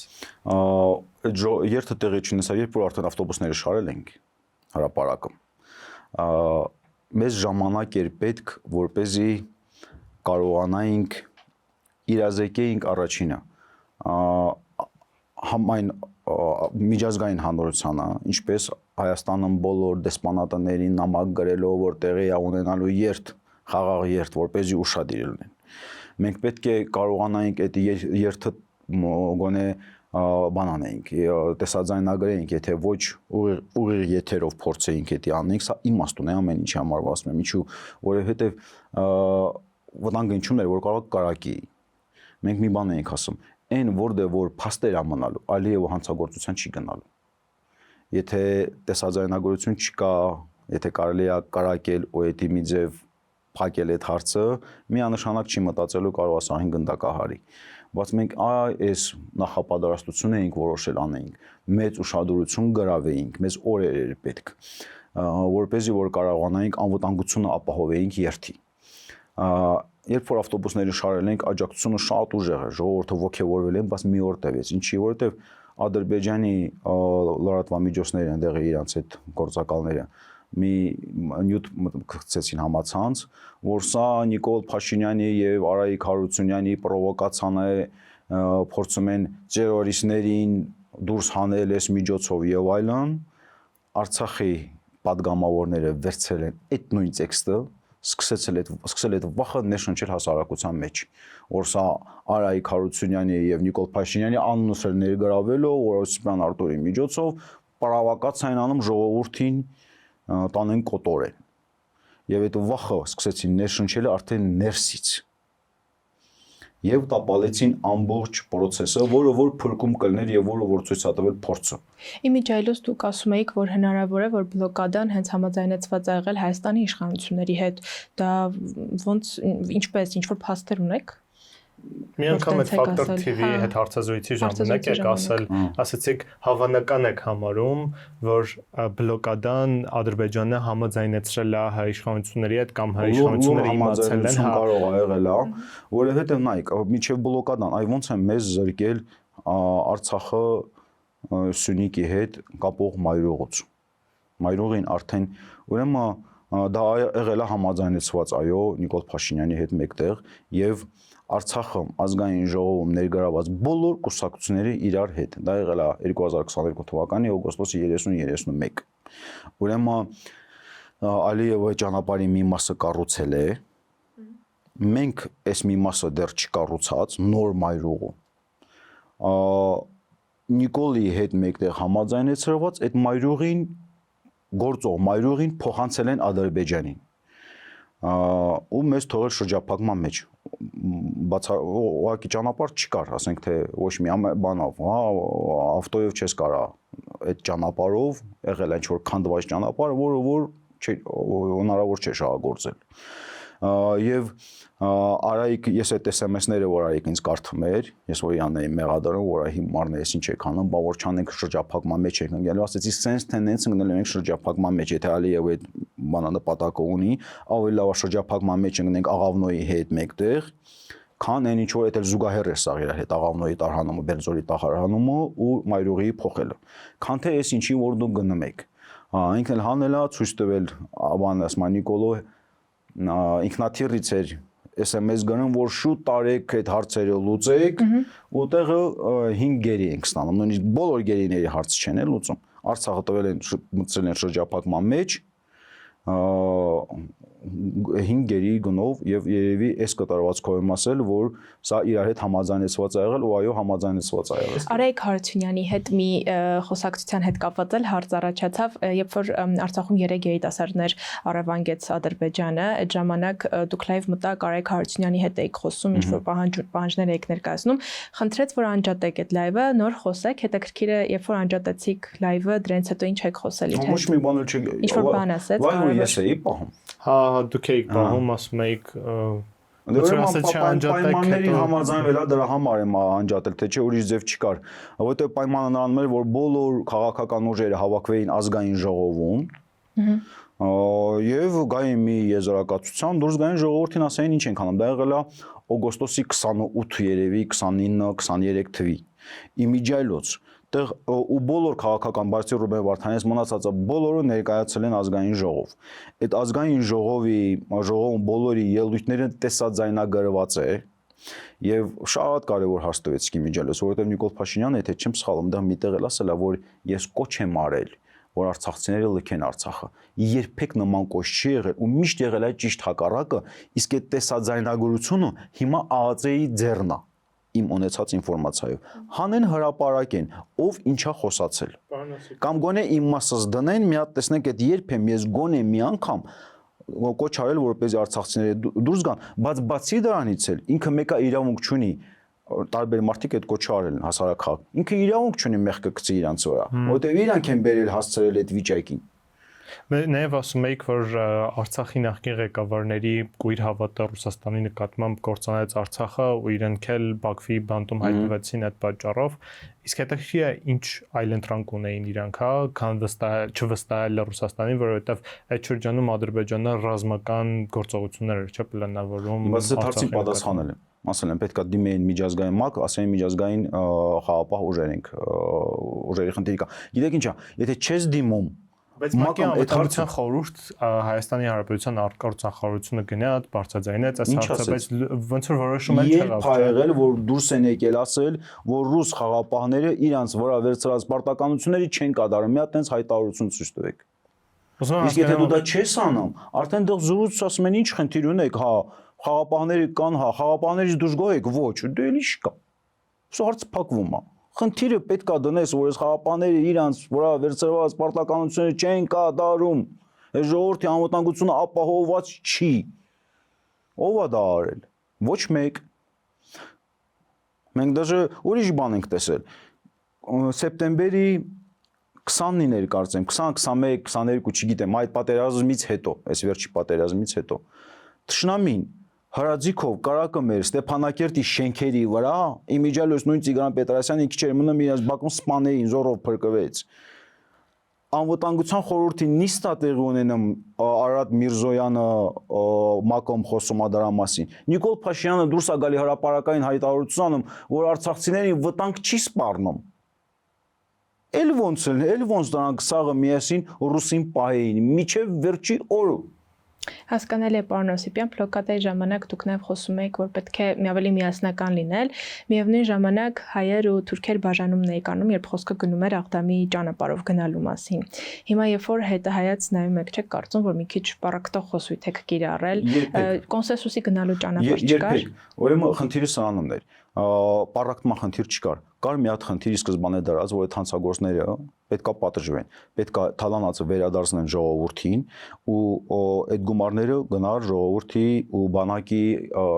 շինության համար առաջի խնդիրը, իսկ սա ինձ ոչ պակաս կարևորություն անում, որ ժողովրդի մոտ այդ բանը լիներ, որ արդարություն է արդեն հաստատվում, այդ զգացմունքը լիներ, որպեսզի մարդիկ տրամադրված լինեին պայքարելու։ Եվ կար մի գիծը այստենց ենք մենք քաշելու, որ այդ թալանչիները գալիս են ամեն մի ինչ process ալնում, ուզում են իրանք վերցնեն այդ process-ը գլխավորեն ու տանեն ծառայացնեն ռուսին։ Բնականաբար մենք պետք է իրանցից ազատվեինք, որպեսզի որ կարողանայինք պետական հարցերը լուծեինք։ Իմիջիալոցը նույն թվերին առաջի շարժման, 90-ականներին տենց են արել։ Մինչև չեն մաքրել այդ կեղտը այդ կաբինետներից, այդ բարձր պաշտոնյաներից, ոչ մի բան չի ստացվել։ Արցախում դրա համար էլ չստացվեց, չէ, պարակտ ողորոշ չի եղել։ Շատ լավ, պարոն Փաշինյանը պնդում է, որ Ղարաբաղյան շարժումը ավարտված է, համաձայն եք այս բան հետ։ Պարոն Փաշինյանը ուրիշ բաներ էլ բաներ ասել, ես դեմ եմ անկախության հռչակագրին, եթե հիշում եք, այդ ամսի 18-ին։ Մարդիկ էլ ծափ են տվել դա գալիս։ Իսկ Ղարաբաղյան շարժման մասին որ ասել եք դուք, ինչ եք կարծում։ Նայեք, ասում ենք Ղարաբաղի այն մտքով ասում, որ Ղարաբաղի հարցը փակենք, որպեսզի կարողանանք հանգիստ ապրենք, հա, Հայաստանի անվտանգ։ Հիմա ինձ հարց առաջանում, բայց իրոք է դեպքում Հայաստանը անվտանգ ալնում, թե ընդհակառակը հենց Հայաստանն արդեն ծանր վտանգի տակ ընկնում։ Եվ ես որևիցե դեռ հիմնավոր պատասխան չեմ լսել ու չեմ տեսնում ըստ զարգացումների, որ Արցախի հարցը փակելով Հայաստանի անվտանգությունը ապահովում ենք, ընդհակառակը շատ ծանր խնդիրների առջև ենք կանգնում։ 30 տարվա օկուպացիա են դնում մեր վրա, հա, այ ասում են սահմանադրություն փոխեք, հա, այդ սահմանադրության կետը չի մտնում այդ 17 կետի մեջ, ըստ որի պետքա խաղաղության համաձայնագիրը ստորագրվի։ Այդ 17 կետը համաձայնեցրել են ինքը ավելորդ պայմանա չէ դնում, ասում է սահմանադրություն փոխեք։ Սահմանադրությունը կփոխեն, հեսա մյուս խնդիրի կդնի փախստականների վերադարձը, որ հիմա բարձրացնում ես իստերիկայի մեջ են գնում։ Ադրբեջանական թեզեր եք մտցնում, ընդդիմության զորույցներն եք անում, ընդդիմությունը թակառակը այդ թեզ ուղակի վերցե աղավաղել է ամեն ինչ արել, որպեսզի իշխանությունը կարողանան պատասխանները տան ու փակեն այդ հարցը։ Իսկ ըստ հիմա ինչ պետք է անել արցախցիների հարցով։ Խնդիրը տեսնում եք, չէ՞ որ դրած գնում են։ Հասել են կապիտոլի, արդեն դեղ են բանանում։ Եվ եթե ելքը ամեն դեպքում ոնց որ Արցախի կորստի ելքը նախագահների որոշ մարդկանց շրջանակների կողմից կանխատեսելի էր, հա, այստեղ նաև նշում էիք, որ ընդդիմությունն ու նախկին նախագահները պարտադրեցին Արայիկ Հարությունյանի հրաժարականը։ Եթե պարտադրեց, ոչ մեկ էլ ասում չպարտադրեց։ Դուք նման հայտարարություն չեք կարել, որ ընդդիմությունն ու նախկին նախագահները պարտադրել են Արայիկ Հարությունյանի հրաժարականը։ Կարող է, միշտ էլ բաց հեղափոխություն չի եղել։ Եկել են պայմանավորվածության։ Շահրամանյանի գալով, Շահրամանյանի գալով բարձ է, բնականաբար պետք է ասեն, այ զորույց հա գնացել, որոշում են կայացրել, բայց հեղափոխություն, որ ինչ-որ ժողովուրդ հանեն դուրս, Արայիկին ինչ-որ բաներ պարտադրեն, ինքը լինի անելանելի վիճակում ու դուրս գա, սա է հեղափոխությունը։ Բայց նման հայտարարություն է, այո, բա միասին են, չէ՞ որոշում։ Բայց սա որոշում կայացնելով են այդ իշխանապողությունը արել, այլ ոչ թե հեղաշրջում ա եղել, ոչ մի հեղաշրջում չի եղել։ Բոլորն էլ Նիկոլի կողմից աջակցություն ստացած ուժերն են, բոլորն էլ Նիկոլ Փաշինյանը 20 թվին է հայտարարել, որ ուրախ եմ եկել եմ Արցախ, Բակոս Սահակյանի պես եկել եմ ունեցել, ձեռք բերել։ Շատ լավ, պարոն Օսիպյան։ Պայմանավորվածությունը մեկ էլ հեղաշրջումը տարբեր բաներ է, բայց մարդիկ, ձեր նշած մարդիկ հիմա Բաքվի բանտում են, որոնց մասին դուք շատ կոշտ քննադատություններ եք ունեցել։ Հիմա ինչ-որ մի բան փոխվել է։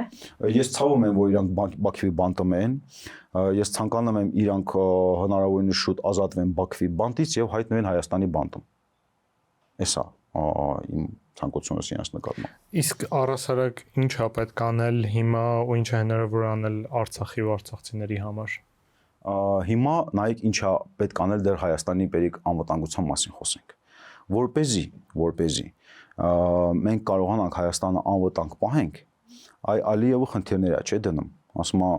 ու խնդիրները ինքը լեգիտիմ է դնում այդ խնդիրները։ Հիմնավոր է դնում, եթե մեղքը վերցրել ես քո վրա, որ այո ես եմ մեղավոր այդ 30 տարվա պրոբլեմի մեջ։ Ինքը արդեն սկսելով է ճնշելով ու շարունակել այդ իր ճնշումները ու ինչ որ բաներ պահանջել։ Մենք Ալիևի արչև պետք է դնենք լեգիտիմ խնդիր, որը որ ինքը ի վիճակի չի լուծելու, որպեսզի որ մենք էլ հիմքեր ստանանք, որ այդ Արևմտյան Ադրբեջանի թեզերը քեզ բահի, դրա մասին չխոսաս եւ այլն եւ այլն։ Հիմա Եվրոմիությունը 14 ռեզոլյուցիա է ընդունել իդեմ Ադրբեջանին, Ալիևը ոռնոցը գցած։ Հաագայի դատարանը որոշում է կայացրել, որ պետք է ապահովեն արցախցիների անվտանգը եւ արժանապատիվ վերադարձը, չէ։ Ես չեմ ասում վերցնենք, ասենք, այ կռվով ամեն ինչով գնում ենք, մենք դրան հասնենք, չէ, բայց քաղաքական դաշտում այդ խնդիրը ձևակերպում ենք, այդ պահանջը դնում, ինքը դա չի անելու, մենք էլ ասում ենք, դե որ դու դա չես անում, մենք էլ էս չենք անում։ Լինի դա անկլավների խնդիր եւ այլն, այն ինչ որ մեզ ձեռ չի տալիս։ Այն ինչ որ մեր շահերից չի բխում։ Ես սրա համար եմ ասում Արցախի հարցը փակելը վտանգը Հայաստանի համար։ Ոչ թե ասում եմ Արցախի հարցը գնանք մի հատ էլ չունենալով են համապատասխան ուժը կոալիցիան չունենալով։ Այս այա կարևոր չի, ասում եմ բանակո զորքը, բանակ զորքով մենակ մեր ուժերով չի, Ալիևը իր զորքով չի եկել մեր վրա։ Մի ամբողջ աշխարհը հավաքել մեր դեմ։ Այ միջև մենք այդ կոալիցիան չունենանք, այդ աջակցությունը այդ զորքերը չունենանք, պատերազմի մասին ես ընդհանրապես չեմ էլ մտածում, որ դա կարող է լուծման տարբերակ լինի, բայց քաղաքական դաշտում հարցը օրակարգում պահելը, մենք դա մեր համար բան է, զաշիտա է։ Ես եմ ասում 2024-ին ասում եք, որ տարածաշրջանում ԱՄՆ-ի փոխարեն ԱՄՆ-ի տարածաշրջան վերելու փոխարեն պետք է խորացնել Իրան-Ռուսաստան-Ֆրանսիա համագործակցությունը։ Եթե նման սցենարի հիմա իրատեսական համարենք, պարոն Օսիպյան, որքանով է հնարավոր այսօր վստահության հիմքի վրա Ռուսաստանի հետ օրինակ համագործակցություն սկսել, եթե հաշվի առնենք, որ հանրությունը Իսպանիա-Ռուսաստանի նկատմամբ մեծ հաշվով Ռուսաստանի հետ համագործակցություն սկսել։ Ասել եք Իրան-Ռուսաստան-Ֆրանսիա համագործակցություն։ Իրան-Ռուսաստան-Ֆրանսիա, Հնդկաստան, Ֆրանսիա, Եվրոպա։ Եթե Ռուսաստան եմ գրել, ասել եք, հա։ Դե ուրեմն դա վրիպում ա եղել, ոնց ես Ռուսաստանի հետ համագործակցություն։ Դե մեզ էլ է վրիպում ա եղել, Բլոկադայի ժամանակ հիշում ենք, որ ես միջև հիմա հենց հետա որ Ռուսաստանի հետ համագործակցությանը դեմ են։ Ինչի՞ չպիտի օրինակ դա ուղղակի ուրեմն կամ լեզվի թռիչք ա եղել, կամ եթե գրառում ա եղել, ուղղակի մաշինալնի գրել եմ դեպի։ Իսկ ԱՄՆ-ն ինչի՞ չպիտի ավելի մեծ ներդրում ունենա տարածաշրջանում, հա։ ԱՄՆ-ն։ Հա։ Նայեք, ԱՄՆ բան Իրանի հարաբերություններից ելնելով, որտեղ շատ սրված է, հա, մենք պետք է հայտնենք այդ կիզակետը։ Ու Ռուսաստան արևմուտք այդ բանա հակամարտության էլի կիզակետը չպետք է հայտնենք։ Դրա համար ես ասել եմ Հնդկաստան, Իրան, Եվրոպա, որպեսզի որ այդ սուր անկյունները կարողանանք շրջադարձենք։ Էս է բանը։ Իսկ հիմա Հայաստանը պետքա դուրս գա հապկից։ Միանշանակ ողոց պետքա դուրս գար։ Իսկ ռազմաբազան պետքա դուրս գա Հայաստանից։ Գիտեք ինչ է, Հայաստանից։ նույնիսկ Արցախից ես կոչ անում, որ Հայաստանի իշխանությունը ինչ անենք, հա, ուլտիմատում դնեին ռուսների դեմ, ասեին, եթե դուք նոյեմբերի 9-ի պարտավորվածությունները չեք կատարում, դեր բազան էլ հանել եք ստեղի ռադներից քաշեք։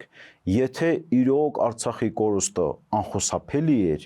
գոնե Արցախի գնով Ռուսաստանի ռազմական ներկայությունից ազատվենք։ Չեմ ասում այ գոնե բազայից ռուսական զորքեր ստեր գոնե այդ հարցը լուծենք։ Էդ էլ չեն արել։ Ու իմիջիայլոց այն ժամանակ հաշվի առնելով որ ռուսական տրամադրությունները եւ արցախցիների եւ ընդհանուր հայության մեջ շատ բարձր էր։ Ռուսաստանը ոչ մի հականդեմ քայլ չէր անել։ Բայց այդ ժամանակ օրինակ ընդդիմությունն էլ պնդում էր անում մի ուրիշ, ասում էր, որ երբ որ դու չես ձեռք բերել այդ ՆԱՏՕ-ի անվտանգությունը կամ այդ արևմտյան անվտանգությունը հրաժարվել հապկից կամ այս անվտանգության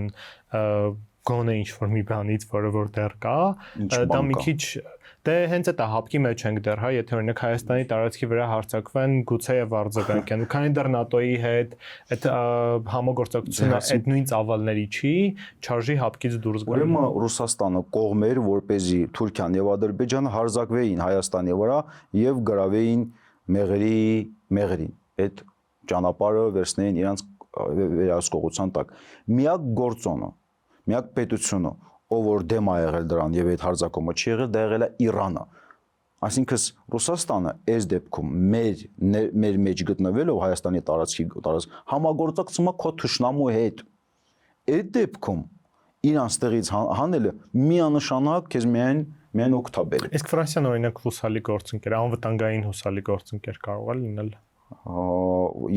Ըստ Ֆրանսիայի հնարավորությունները պետք է բանանենք, ինքը շահերից ելնելով, անայք մենք պետք է տեսնենք ում շահ, օրինակ Իրանը խիեմ ես Իրանի վրա այդքան Իրան ավելի շատ վստահ եմ, որովհետև իր շահերից է բխում Թուրքիայի եւ Ադրբեջանի որ զավթելուն դեմա իր շահերից է բխում, ոչ թե մեր սիրուն աչքերի համար։ Կներեք որ ընդհատում եմ հիմա Ֆրանսիան Շահերը որն է, տեսնում եք, որ Ֆրանսիան Թուրքիայի դեմ ընդհանրապես եվրոպական աշխարհը տենց լավ չի ընդունում Թուրքիային։ Բացի դրանից ինչ շահեր ունեն իրանք, հա, տեսնում եք, որ Ադրբեջանը դարել է այն երկիրը, որ ստորի, որ այդ Միջին Ասիայի ռեսուրսները պետք է գան։ Հիմա իրանք ոնց եք մտածում, այդ հնարավորությունները տան Ադրբեջանին, Ալիևը նստած ինքը որոշի, հա, դա ինչքան գազ է գնում, ինչքան գազ չի գնում։ Բնականաբար պետք է ինչ-որ մեխանիզմեր ունենան, չէ՞, ճնշելու համար։ Ու այդ ճնշելու մեխանիզմները դու ես կարող իրեն տաս։ Իրավունքները քո ձեռն է, օրինակ Արցախի հարցը պահելով, օրինակ Ադրբեջանի դեմ Ադրբեջանի հետ ոչ թե բարիշելու, այլ զսպողական քաղաքականություն վարելով։ Այդ դեպքում իրանք արդեն դառնում են իրանց շահերից ելնելով դառնում են քո հետ դաշնակից։ Բայց եթե դու գնում ես քո իրավունքները զիջում ես թշնամուն, ել քո հետ խոսալու բան չկա։ Հայաստանը երկու կարևոր հարցի տեր էր տարածաշրջանը, որ դեր էր խաղում։ Մեկը Արցախի հարցն էր, մեկը միջանցքներ։ Մեկը այդ մեղրի ճանապարհն էր։ Էլ ուրիշ գործոն մենք մեզնից ոչ մի բան չենք ներկայացնում։ Եվ Արցախի իրավունքներն ենք տվել թշնամուն, եւ միջանցքն ենք տվել։ Հիմա մենք ով ենք, մեր հետ ինչի պետք է խոսենք։ Դուք տրիփը համարում եք միջանցք։ Եթե տրիփը համարում եմ, այո, քանի որ այն պայմանները երրորդ կետա չի անում բանը Նիկոլը, որ գրած Հայաստանի սուվերենություն եւ ինքնիշխանության տարած 4-րդը մի հատ ընթերցեք, տեսեք ինչա գրած, որ այդ ճանապարհի շահագործման սկզբունքները շրջանակը պետք է համաձայնեցված լինի նաև երրորդ կողմի հետ, բացի Ամերիկա, Հայաստանից, երրորդ կողմը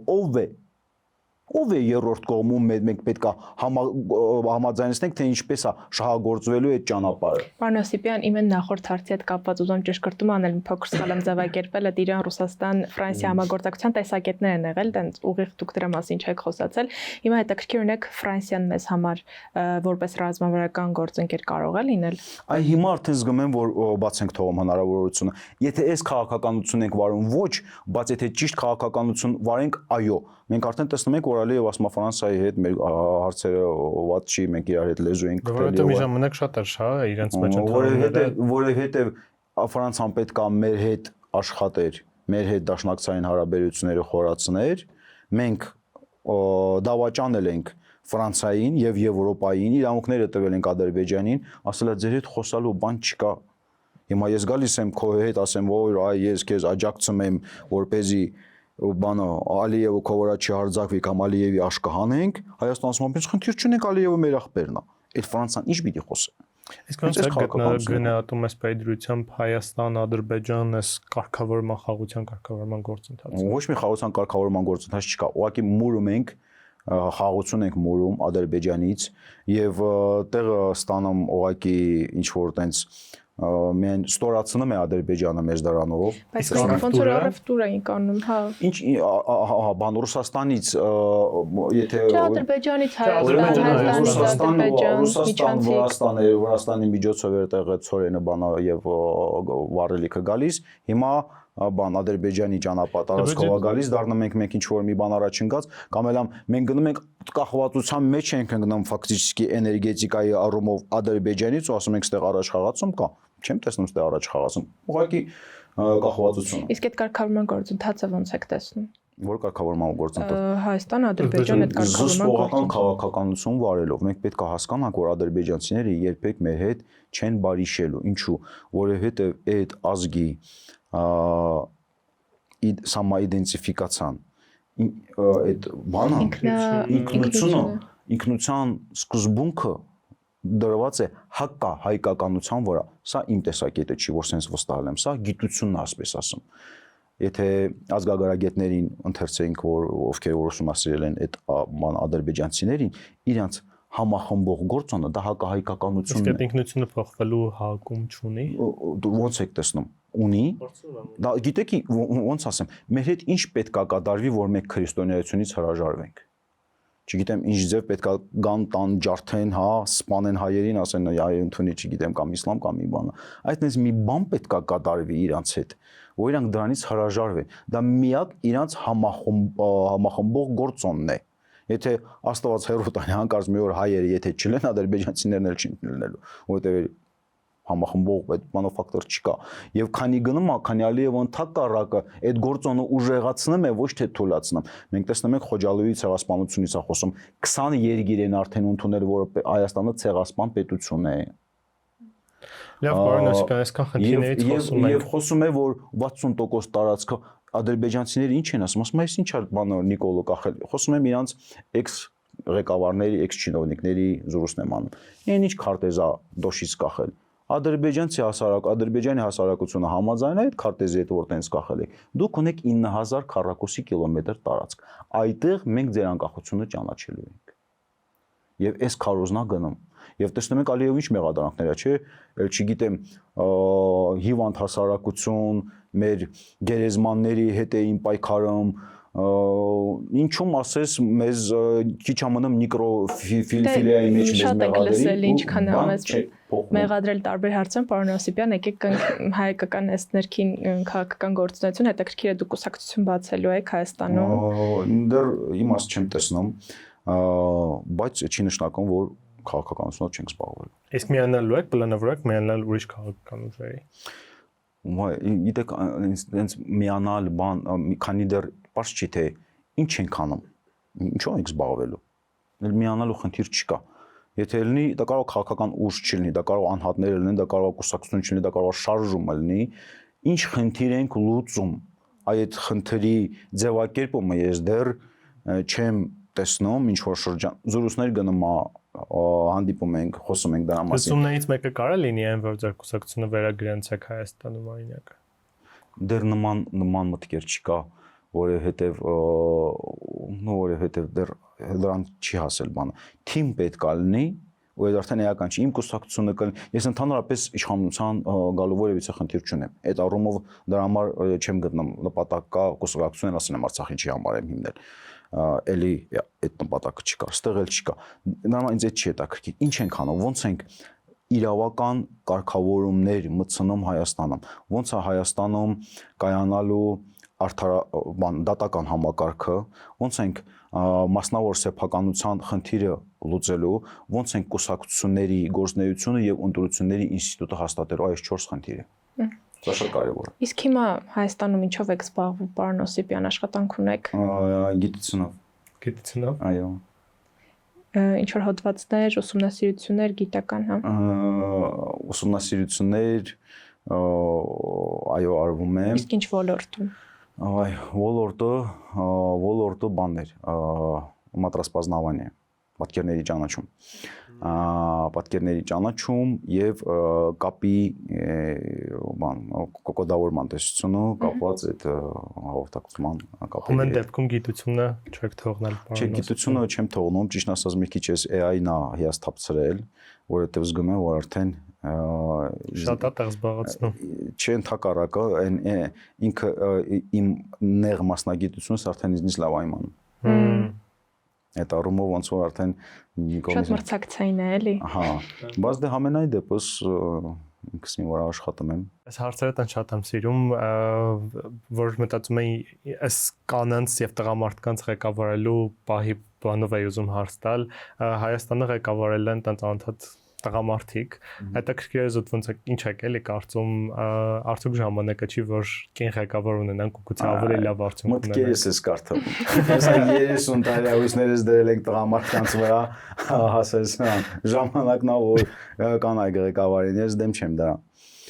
Նամանամանդ որ sense որ նայում եմ կանայք Արցախում շատ ակնհայտ է երևում բաց տվել ոնց որ կանայք ավելի զարգացած են ավելի կիրթ են քան տղամարդկանց զանգվածը ըստ իս Պարոն Օսիպյան ամենավերջում այս հարցը թողել ենք ամենավերջին ձեր Facebook-ը երբ որ ուսումնասիրում ենք տեսնում ենք որ գրեթե ձեր բոլոր գրառումները ռուսերենով են ուզում ենք հասկանալ ինչու որտեղ կյանքս այդպես դասավորվել որովհետև դպրոցս եղել է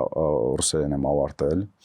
համալսարանը թեկուզ հայերեն էր բայց գրականությունը էլի ռուսերեն էր ասպիրանտուրան էլի ռուսերեն էր հետո այն բարդ գրականությունը որը